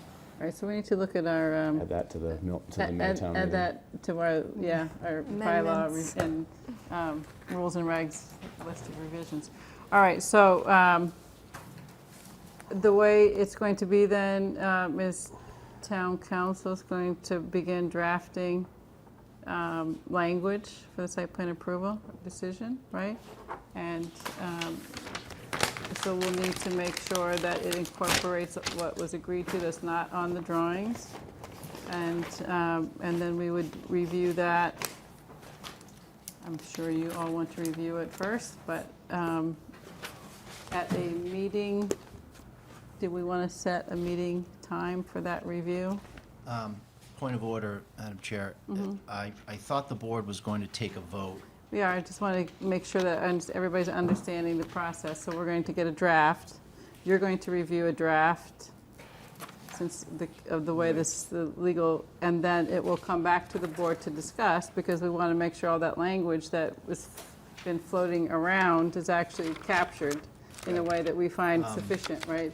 You know, it was helpful last time to maybe appoint one liaison from the board to maybe make sure that whatever was heard from the board's perspective is incorporated in the draft to assist town council in helping to negotiate, or not negotiate, but making sure that it reflects, so the board's vote, which is to adopt the amended site plan application, and with such changes to be incorporated in a decision consistent with the deliberations that were discussed during the hearing. And the key is just to make sure that it's consistent with the deliberations. That way, when it gets back to the board, at least one board member is familiar with, you know, how the evolution of that document came about. Council? I think that could be helpful. All right, Yeah. so, I don't know, Denny, would you be interested, or would you like for me to? We do love it? Denny. I She's told great. myself I was never going to volunteer again. Well, you I already think said you you'd just did. provide a punch I'll do- list, I can so do it's the- I just know. part of that, right? You're in I can it. do the tree punch list. All right. Thank you. But, and I mean, then, I think yeah, Lauren I and can, Bill can help too, right? I mean, everybody's the stormwater stuff is, Well, David's still. David will be doing that part. He's still Okay. here. Yep. okay. You're All right, still I'll here, right, review the David? tape. All right, so then I'll take a motion, which is pretty, Point of order, I just wanted to confirm the voting members. I know we have a member that was not present at the last hearing, so are we voting as 4 members? did you watch the tape and fill out the paperwork? Paperwork. Do you have a piece of paperwork? Did you watch the tape? Yeah, I watched, but I didn't fill out any paperwork. It's just a form. Do you have a form upstairs? We do. We, We'll get it. we Sign can it do that before by we one vote? meeting? They can do No. it by one meeting. We have the votes, we don't need to, so. We all, yeah, we do the paperwork all the time. Yeah, We have the Mullen rule. but you have to sign it before the vote. That's what I was gonna say. Can we just That's wait? what I was gonna say. I don't think run it's up an and issue, get- it's majority, so I think hopefully we have the votes. That's fine. Well, what do you wanna do, Rich? That's fine. You don't care? I mean, Bill can just run up and get it. It's in his building, right? I know where it is. 5 more minutes, though. Yeah, but we can get started on the next thing. No, we can't. We have to wait to vote. No, we're gonna have to vote. It's Wait to okay. vote. Could we say? What is the form? Where, Let's what move are we, for- I what are move- we I'm gonna make a Watch the motion. video. I'm gonna make a Okay, motion. Otherwise, let's we're see gonna who's vote. inclined, like, Well, while we're making the Okay, motion, we okay. can be ready to vote, right? okay. So that might work. I don't know what the motion is. That's the problem. Oh, yeah, the So- motion. Okay. Oh, Council, Council, can you help us with with the motion so we do it correctly at this point? Yeah, This we is a want to little do this conf- right This is a little after all confusing. this. Can I borrow your So Danny's it's pencil pen? to approve the application for amended site plan, or approve the application to amend the site plan consistent with the planting plan and the stormwater improvement plans that have been presented today, in addition to the requirements discussed at the meeting today, and some additional requirements sent by email during the day today. Is All that to be incorporated into a final all to be incorporated into it? document to be reviewed by this board and then signed. Yes. So moved. That capture everything? Sounded great. That sounds Do really I have a good. second? Yes, I'll second it. And then we'll wait a minute for Lauren to vote. In which case, I will take advantage of that. Here. It's a 3-bottle night. I've never seen you get to 3 seltzers, man. That's it's usually 2. No. one's vodka. Makes the night Don't put pass. that in the minutes. Joking. Not unless you have some for us. I was admiring the flavors when I was sitting next to him. These are pretty good. Okay. Lemon, lime. Oh, Lauren. Oh, wow, thanks. Okay, there you go.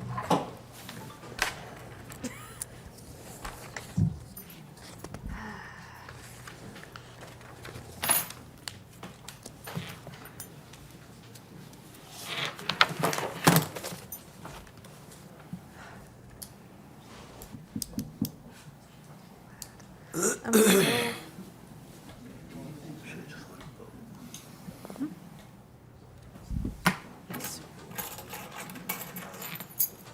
To be submitted to the board for review and approval. For final. You have the date that was held on? That's part of his motion. The date that it was held on? The first, I think it was the 25th of October. Should we look it up? Yeah, the 25th Sounds is right. right. Yeah. 25th is Yeah, right. it sounds right. What an approval. Review and approval, final review and approval.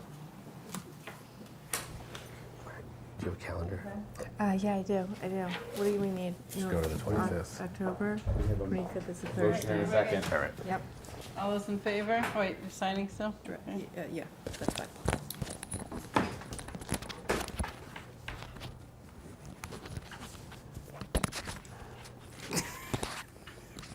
We're all staring at you. 10:22. 10:23. Ready? All right. All those in favor? Aye. Aye. Unanimous. One more request. You gotta be Nope. kidding. Nope. That's enough. Would the board vote to authorize Mr. Prondak, just for the sake of clarity, I think we've already complied with his order as a general matter, but would the board vote to authorize Mr. Prondak to lift the stop work order, just so that the client can get back in and, continue to secure the properties and even get started on some of the work, that may be more urgent than others? So I have an issue with that because Joe Prondak hasn't even had a chance to look at our revised decision and weigh in on it. And I feel like that's kind of putting him in a bit Well, of a we're pickle. authorizing him, we're not demanding he do it. I feel like that's putting pressure on him. No, he It's cannot. also doing it in concert with Mr. Crispin's. Yeah, I mean, we can, I think at if his it, we can authorize at his discretion to make sure it doesn't feel like an order. I think also it would need to be to address the things that Mr. Crispin suggested need to be done as soon as possible and not beyond. In line with this, you mean? Yes. Yeah. Yeah. Is there a motion? So I'd move to to authorize Mr. Prondak at his discretion. I'm sorry. That's a good question. Should we ask town council? Yeah, is it? Sure. I'm sorry. I would love your opinion. Yeah, I'm thinking about it as you're talking about it. I think you should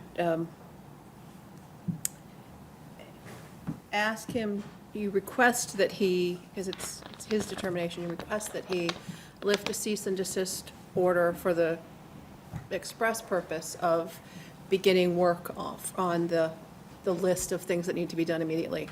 I think you should keep it, Stabilize the site. Stabilize it, yep. stabilize the Okay. site and Yeah, work through okay. that list. Mr. Yudi? Just real quick, the only concern that I have, and I think it's something that we can easily work on, is just to put some rules of the road in place as to who's coming, when they're coming, how they're coming.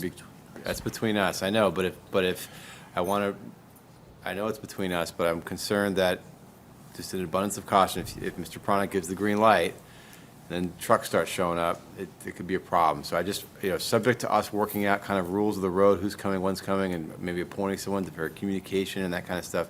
That's very important, I think, given the history of the parties here. So Bill, can you have, or Lauren, have a conversation with Mr. Prondak, please? And gentlemen, we have another item on the agenda, so I'm going to have Brian make this motion, and then we will conclude this topic for tonight. So I would make a motion that we authorize Mr. Prondex, subject to his discretion, to authorize lift the cease and desist order for the purposes of completing any work listed under immediate actions or actions before winter as detailed by CEC in the attachment that we received tonight. And no other work. And no other work. I'm gonna stop for a second. Do we want to include a revised construction management plan to be approved by both parties? Or do we want to just leave it at that and let them work it out?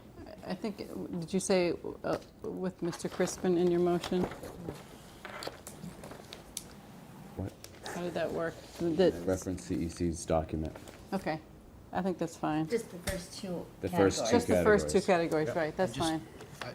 One of the reasons I raised the issue of doing some work is the condo's master insurance policy asked that we secure the units, and the client also asked me, you know, as we get into November, the board's next meeting's not till later on in November, it's gonna get colder.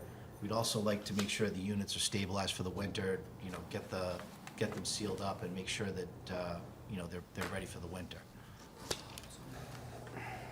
So I mean, just, I think in Mr. Prondak's discretion, and, you know, he's familiar with the project, and, you know, I think if it's in his discretion, it's not gonna be a problem just for a couple weeks in the interim. I'll modify my motion to include any action that's deemed necessary by Mr. Prondak to make the property safe for winter. Did we have a second? Second. Second? I'm sorry, you're not going to second it? I don't know how I feel about this last part. Well, we have to vote and then we can decide and move on. That professional courtesy. Any further discussion? All those in favor? Aye. Aye. Thank you. Thank you. Thank you. We needed to do it for the neighbors. Yeah. Utilizing the homes. That would be a tough pen. It's just more pen to water steal. pouring down the driveway. It has your name on it. Rich. I love it when it's Yes. Thank you. Yes. We're gonna have, I know. Cool. I like this one better. It's Chris Purpose to last. Yeah, very much. We're gonna have to, Yeah, but then we're gonna have to go to midnight. No. We have to let the public talk and we then. also, I want to see which consultants are here as well. Can you just, let's just. Well, that's what it is, stabilization of the You're not gonna have very long. site. We're suggesting that we continue it. Yeah. I think you have to. But what about the I'd like public to who have, came and before sat you through do all that though, I'd like to talk about the Thanks. schedule a little bit, okay? My suggestion is Immediate to actions open, to work on. Immediate actions and actions before winter. Yeah. and that, That was brave. well, we'll apologize. You could tell where. But we know it's 10:30. No, and I think that's fine, but I do want to work on a schedule that we can. that'd be great. We can feel like it's really, relatively realistic and give enough time, okay? So. It looks then like we'll- you've cleared a reasonable amount of Yes. stuff. Stuff that's been Right. lingering for meetings, I think we'll open Thank up you. some. Yes, thank you very much. So we'll open this hearing. We will hear from whoever is here in the audience who would like to hear from us. But first, before we do that, I'd like to talk about the schedule. So we had mapped out that we would talk about utilities, stormwater, roadway design, and traffic in one evening. That might be too much for one meeting, even if we have only this on the agenda. So I'd like to suggest that we split that roadway and traffic out from the, or just traffic by itself. But so what are other members' feelings about that? I agree.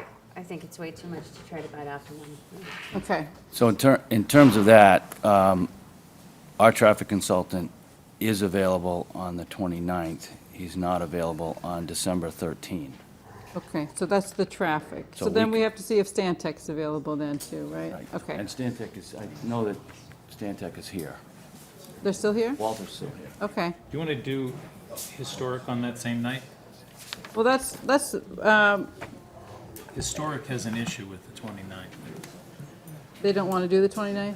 Well, they're going to make They're gonna make every effort to get All right, here, we'll but move they historic, double-booked. because we're going to end up needing more meetings, is I think. And I'd like to be able to hear Stantec's here, we may as well take advantage of that. But if we can just agree at least then what the next meeting will be, the topics of, so we can get lined up consultants.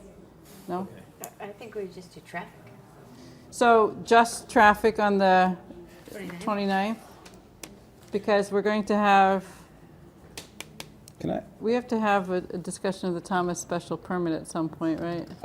So I would like to understand what we're intending to do on each of these topics. My expectation would be that we would hear the presentations and we would hear from the public, and then we would move on to the next topic, unless or ask our questions. But then I don't know. We're not going to conclude our traffic. What we're going to No, resolve that, but we're going to ask our questions and then move on. But my right? feeling is that if we have a consultant and a peer review person, we don't want them to have to come to multiple meetings necessarily if we can accomplish a lot at one meeting. That's just my suggestion, and we won't get it all done at one meeting, but if we can delve into detail. For example, I'm fine with traffic. that, and ask we our have the questions and Yeah, we everything. have the Route 138 report that came out. I'd like to understand that, and I'd like to understand the peer reviews, what they did, what the traffic consultant did. I think that is one meeting. Yeah, And we yeah. could talk about maybe roadway design or something else that, if we have require time a for it. consultant. And then but- if there are questions that remain unresolved, we'd pick another evening when we would be back to address those further Yeah, issues. I think to Brian's point, I just want to make sure that we're not saying the 29th is when we talk about traffic, speak now or forever hold your peace, because there could Oh, be no, more no, things. yeah. Oh, yeah, no. Right. We're we going would. to deliberate Yeah, about yeah, yeah. everything again as a package at the end. Yes, oh, yeah, Right. definitely at the end. Making sure we're setting expectations with everybody. But there That are- is absolutely our expectation. Great. Yeah, and I know that there will be members of the public who might be interested in some aspects of this and not others, like they might have a historic preservation interest and not stormwater. Can I make a suggestion? Can we just say on the 29th, we're going to talk about Yeah. traffic, and And then then figure it you out from guys there. can figure out what we're doing on other nights, and we can talk about it at the 29th? Okay. Does everybody agree with that? Yeah. Okay. Now, Yep. we have Stantec here, though, so we want to have Stantec So, talk tonight or on the 29th? No, I don't think that makes any sense. How can we have one guy present and not the other guy? That doesn't make any So sense. can you come back on the 29th? Okay. I'm Thank sorry, you. but I just He think lives that in makes town. sense. Oh, well, that's, I'm sorry, your name, that's Stantec? He's the only consultant who lives in Oh, but town. we don't have the. Right, so I Okay, don't want to Walter, hear the peer thank review you. without the other guy. And thank you for sticking with us, Walter. And if you would come back on the 29th, that would be best. Okay. All right. Now, Bill, you said that the Historical Commission has a problem with the 29th. They do. So we know we're not going to do historical on the 29th now, right? He said he couldn't get here till 8 o'clock. So it's resolved, It's- right? We'll do And that. I would Probably like to fine. suggest that to do site plan architecture, historic preservation, and affordable housing in one night is crazy. Ridiculous. Architecture and historic preservation could be done together. Yeah. Those So- two make sense together. So can I don't know if anybody else has started looking at things, but I could make a couple of suggestions, a couple of things I'd like to see. And if anybody else has anything else We're- they'd like to suggest. We just threw out a suggested set of topics that sort of went together, but there's a lot if you're deep diving on each thing. We understand that. We're wide open to adjusting to whatever you think is a more appropriate schedule. So I guess what I would suggest after traffic is I'd like to delve more into the site plan and Tree preservation. probably and tree site plan. preservation and site plan Yeah. together. Okay. I think the architecture and the historic preservation and the affordable housing are probably okay together. I wouldn't do 3 in a night. No? You want 2? I think the affordable housing is a fairly quick piece. Well, we've kind of But- decided that already. Yeah, why don't we just tack that on wherever it fits on one of the Yeah. meetings? Yeah, That's because just, it that's doesn't just an need- update on what the plan Yeah. is to acquire and produce 6 units. Okay, The that's a quick decision has one. already been made Then we on can how do it's- 3 that night if it's, Do so that it's one on the affordable 29th. what? Affordable and what else? So site plan and tree preservation on December 13th. Okay. Then I would say architecture and historic preservation on January 3rd. And then roadway design and That utilities. really is site work as well, to a certain extent, right? Fair amount of it is, Yeah, but if you, I don't think you're gonna do site plan and tree preservation and roadway at the same meeting, are you? I would kind of lump that with stormwater and utilities, and roadway is all, I mean, that to me really is what, roadway It's like design. the hard infrastructure, yeah. It's, yeah. Stormwater utilities. Well, let's just set it up this way. Well, let's As see you where we just are on suggested, and December see how it goes. 13th and then Yeah. go where we go. Okay, so you said stormwater utilities and what? I'm saying that that's gonna be in Roadway. sometime in So January. it's the one after January 3rd, Yeah. whatever But that. depending on what else hits our schedule and whatnot, we might have And this how time. everything else So is we'll see going. where, yeah, we'll see. Yeah, where- yeah. But in terms of priority, if we said it's gonna be traffic and then site plan and tree preservation, and then architecture and historic preservation, that's the priority of meeting time, so you can kind of outline the consultants for it. But, and we do know that the 29th will probably, what did we just, Milton Marketplace, we just continued, right, to the 29th? Yes. And do, we just- need we're to just gonna talk have to about push Thomas? things out. I mean, we don't have to respond every single, I'm we just- don't have to, you know, if somebody applies, we don't have to do it that next meeting. So we can always push things out a couple of weeks if But we need to. in terms of other Cheryl, we things, kind of have to, because I don't think, like, when we have these meetings and they go to 11 o'clock, we have to schedule less in meetings. We just have to, because we're going to burn out. well, that's why I'm saying, we already know that we have a couple things on the 29th, so I'm trying to set expectations of what we can get done on the 29th. Thank you. That's good. So I think if we just limit it to, for this one, to traffic on the 29th, then, and we wrap up what we know, like Milton Marketplace, I think we should be able to wrap up then. Thought we were gonna do that tonight. And we have Thomas to wrap up, right? And then we'll have language on all these. We have a problem with Thomas. We have something to discuss with Thomas, Okay, so, right? are we good? Are we good? Let's go. So what So- time would you be continuing this hearing to on the 29th? So we said 7:15 was going to be the marketplace, right? Sounds about right. 7:45 is the placeholder? 7:30 or 7:45? We can do 7:30. We also have an A&R that night. That's going to have to bump after this. Yeah.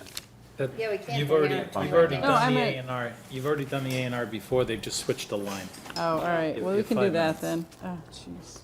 Let's put that first. Okay, so 7:30? That doesn't require a Doesn't hearing. require a time. Okay, so we'll say 7:30 for this. Okay, 7:30 for Carberry Walcott on the 29th. And before we end Good this, night, everybody. Danny, before you make a motion. Are we listening to people? We're going to. Yeah, I know, we're going, yep, yeah, you're going to, but even before we get to you, I want, sorry, Mr. Walker.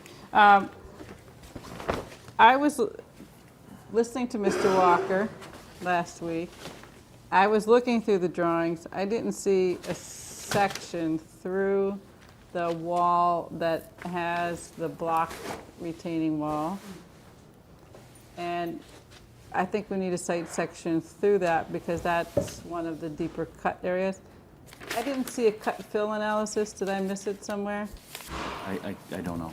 All right, so can you just put that down? I'd like to see a cut fill analysis. I think we required in the I bylaw. think there is one, but And I specifically. haven't gotten through all of it yet, but I just wanted to put out a couple of things that I noticed that I'd like some, and since we have some time for some of these, it gives you, your team a little time to address that. And has anybody else seen anything else that they think that we need to request that we don't have yet? Well, I'm sorry, April.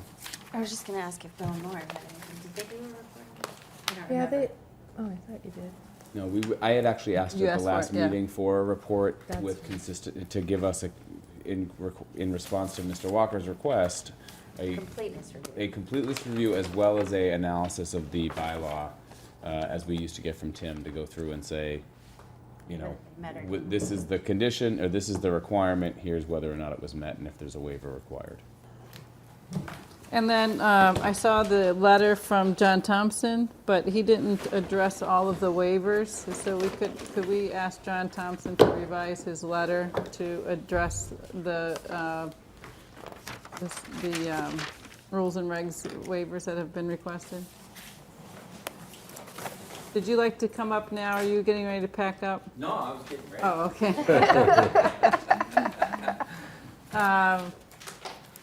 All right, so anything else? So We'll get a stamped landscape architect plan after we talk about everything that. I'm sure there's a stamp on it. there's lots there's of one of lots of those. stamped landscape. I saw lots of plans, but they're not real specific. So one last thing They probably from don't stamp from my request, Bill. Till the end, right? That's what I was wondering. Well, they're not 100% complete Right, yet, so so they're they not won't stamped. put They their haven't even stamp on them gotten yet. comments yet, so of course they can be stamped. Bill, But do you have the architecturals in full-size plans? I didn't get them in here. I Are got, those the ones that you asked us if we wanted them? We said no. I got stormwater, I know I asked for Oh, you full-size. said you wanted them. Yeah, that's right. I got stormwater or utilities, and I got landscape, but I didn't get architecture. Those are the only two they gave us. There's not much there. So can I get a full set of architecturals, please? Full-size set of the architectural plan? And all right, so is there any other requests before Mr. Walker? I want to give him adequate time. Is there anything else, Ned, that you want to? No, I'm fine, thank you. Okay. And thank you for accommodating our sense to send the consultants home. And can you turn the blower down? This is really cold it's a right little here. cold, yeah. Hello. It only we for won't hear it in cable. here. It's It'll only be for over Are you cable. going to, We can hear look you. at any of the stormwater or traffic tonight? No. They can hear you at home, too. Send Mr. Heller home, too. Yes. Is anybody still up? I Be do want surprised. to thank you for your efforts, and really, I watched last week, and I saw the people, the members here raise some good questions, and I do appreciate that. One thing I am a little confused on, is there a full engineering peer review, or is it just stormwater? Because I thought you, Ms. Swenson, had asked, and you said there's engineering peer review. So this Stantec has provided peer review for traffic and stormwater, and town engineer John Thompson is providing the review for the other utilities, so water, But what sanitary, about the civil sewer. engineering package? The civil engineering of the whole project here, but that's not covered. Because I have a price and I'm ready to release somebody on that because it needs to meet the bylaw. And so just to start off here about the bylaw.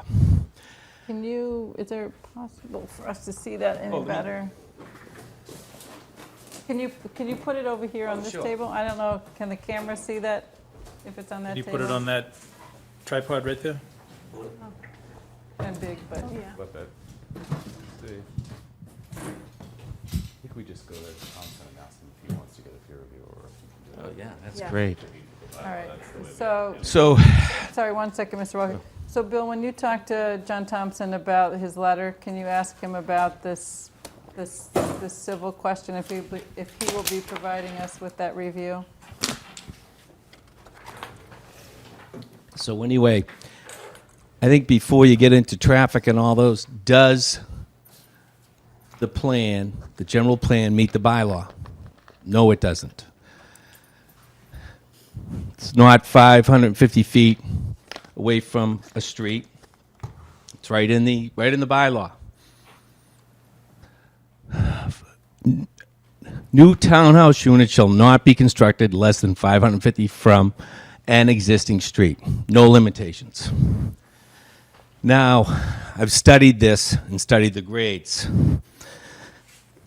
This 2 stories, it's in the bylaw, right here. C1, the townhouse unit shall not exceed 2 stories.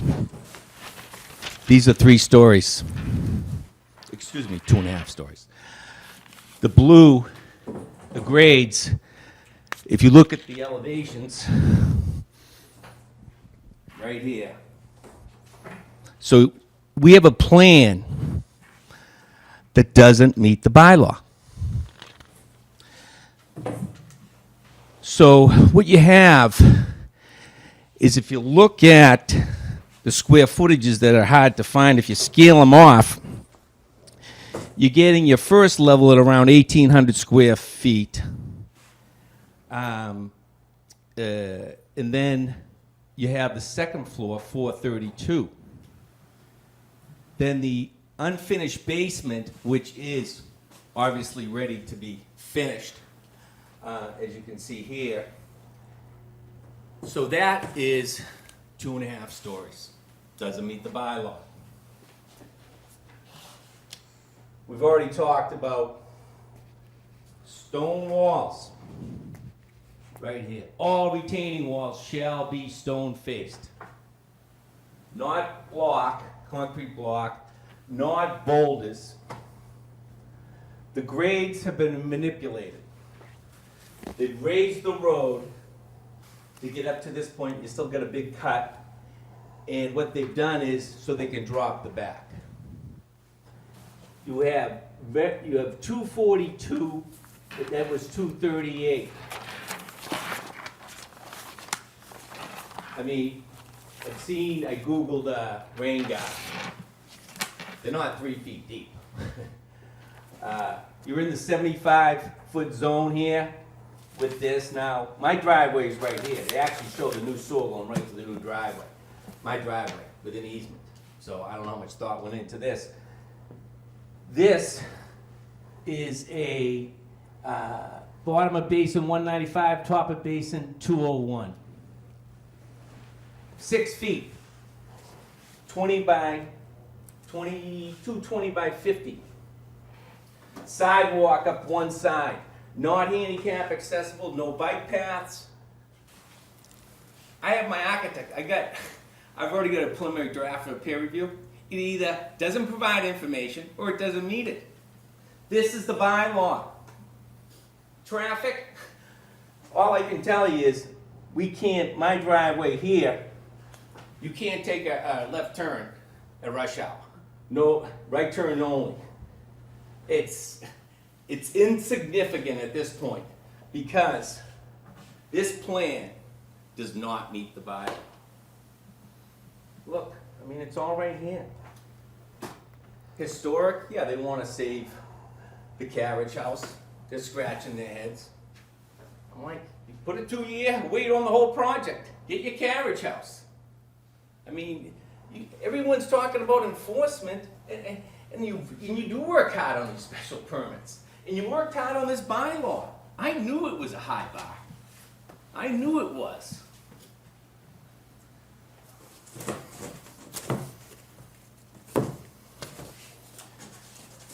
Somebody made a comment, actually I think Mr. Clark said, oh, it's about the roadways. My comment, well, the waivers, this is a top class development, best in class, exceptional. But instead of a 15-foot light, he wants a waiver for a 10-foot light. You're gonna have water. Come to my house, look at the walls. I had to put 400 lineal feet of stone walls in. The water's gonna be rushing down here. I don't know what they're doing. It's going to go right into these driveways. I mean, a road like this, yeah, one way maybe. Granite curbs, a must. And where's the handicap accessibility? No, there's nothing. There's been no thought put into this. The bare minimum. Now, open space, it's important. And what's interesting about this development, this proposal, if you go to the town and you add up these lots, you'll see there's 43 plus acres. There's a dispute. Well, this is the open space plan. They didn't back out the wetlands, and they got this as open space. So they're at 60.88, minus wetlands, minus infiltration basin. I have the DCR taken. The center of KC Farm Road, Lot 5, you'll look at some of the preliminary plans. They're not like this. There's no jog down that KC Farm. There should be a little jog here. We're looking into that also. I've never seen plans. You go to the plans, where are the details? At least they tell you where these roads are. In the grades they're proposing, listen, you might sell it, but it's not gonna hold the value. It's gonna have issues. If the market goes the other way, this is not being designed as even an average development. Never mind that it doesn't meet the bylaw. I mean, concrete block? I went down to that development they're doing like a stone veneer, the one off of, what's it, Ford Ranch Road, special permit. Concrete, concrete, concrete, concrete. No thought or care went into this. So he's wasting our time.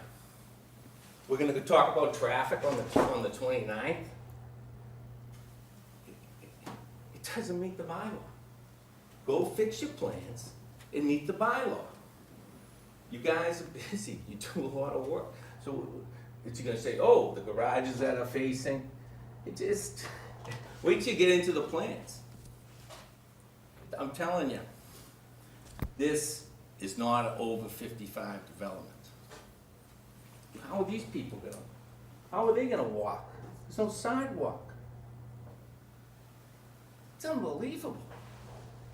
Really can't believe it, but I do appreciate your time.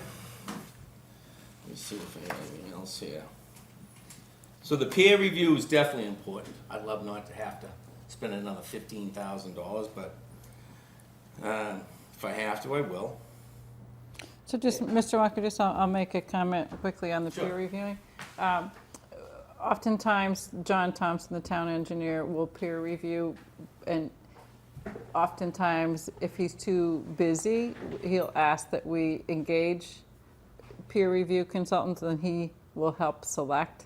So it's not always that everything is independent consultant peer reviewed. I just want to point that out. Well, we kind of leave it to John Thompson Well, let me to tell decide you, that in part. After what with I've heard us. on these other projects that aren't even a fraction of the size of this, the board should just say, everything needs to be peer reviewed. Why would you even want the responsibility? I mean, they want the best in class. I have it right here.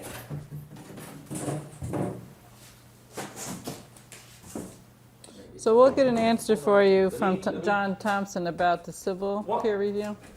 Why wouldn't the board say, let's get a full peer review of the project? Why, what's the hesitation when this other three corners and all this, we gotta have this, this, and this, right here. Exceptional best-in-class land use and development plan for the property. This is the developer. We gotta do a peer review. John Thompson, he's not the special permit granting authority. He'll take all the responsibility off you. Then I come in, we look at the peer reviews. If not, it'll just be another lawsuit. And I don't want a lawsuit.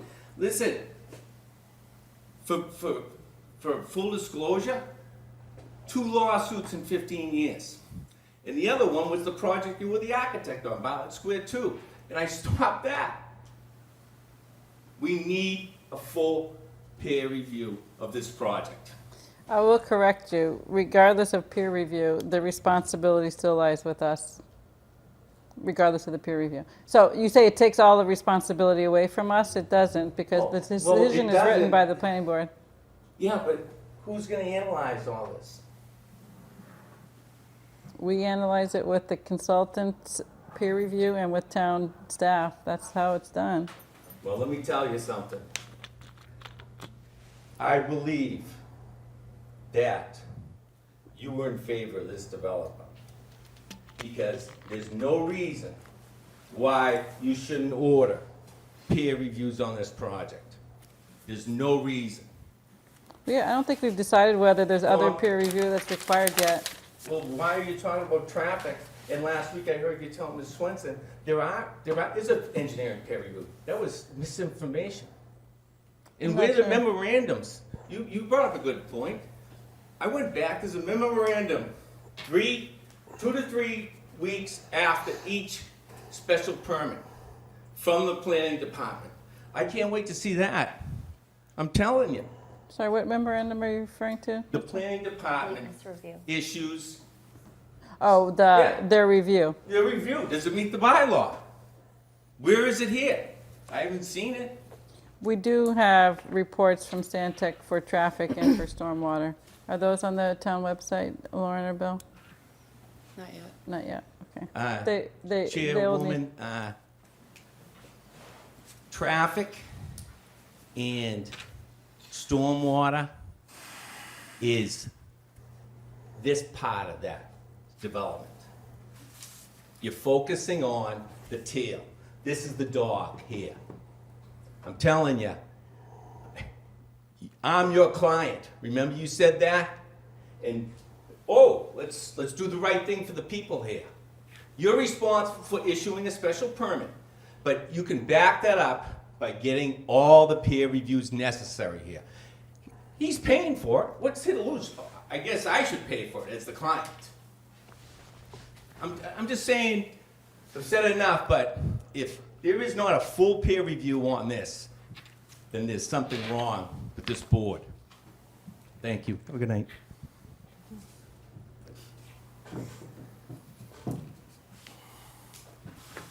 Is there anyone else, thank you, Mr. Walker. Is there anyone else here who would like to speak to the board on this matter?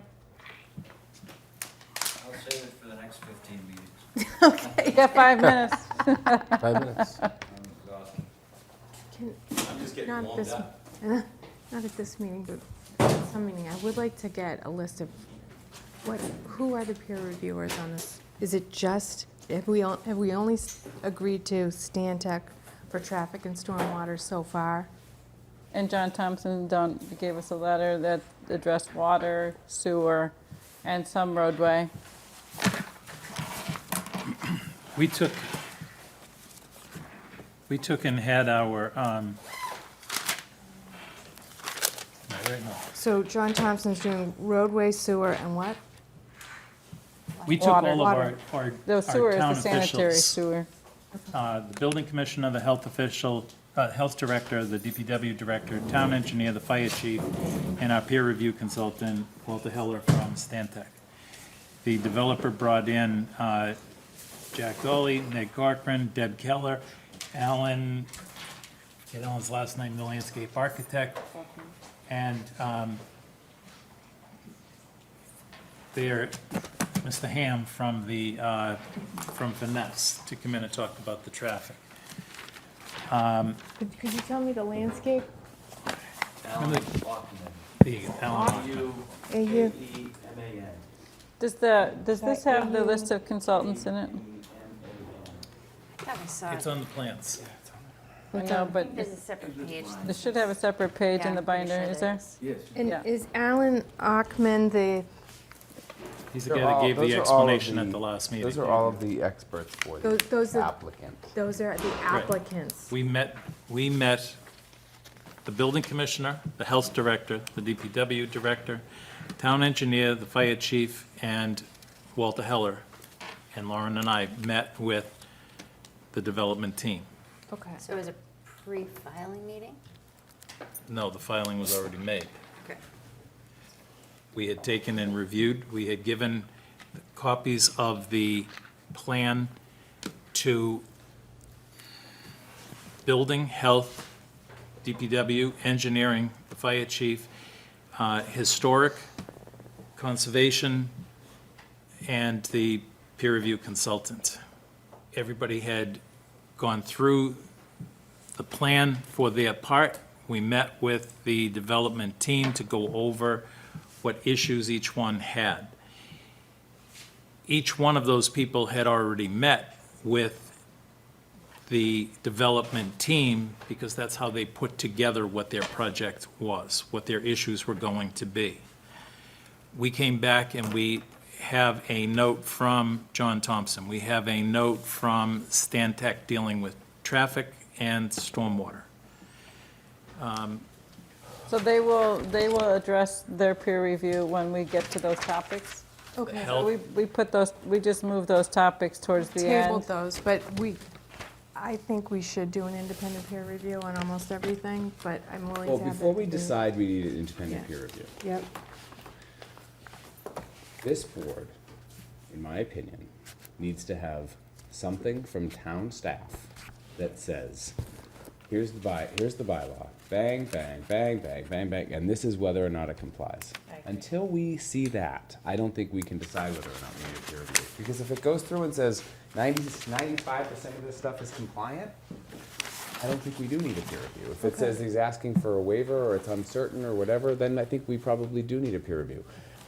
Some of it is, it's in the documents, it just needs to be reviewed. Well, There's a that- lot of information to I review. understand, but the first step is for someone that Yeah. is working for the town to analyze that for this board and put it in a memo for us so we can Memorialize look it, at it right. and memorialize it. He's right.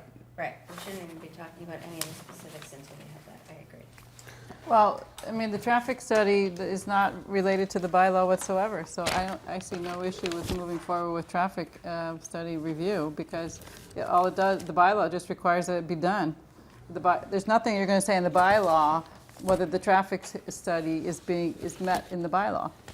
So you could talk about whether stormwater, again, I mean, so yes, we have parts of it. We have our town engineer who's done parts of it. We know our town planner's not going to weigh in on whether the stormwater design is adequate or not. No, but I think we need to know from the town planner that the application was complete before we even start our review. Is that, now, will that answer some of these questions that are, I mean, because he's The mentioned, application Mr. certainly Walker's, needs to be complete. We shouldn't even be talking about it. right, because Mr. Walker has made some points that I'd love to. I'm asking for something Yeah. totally different.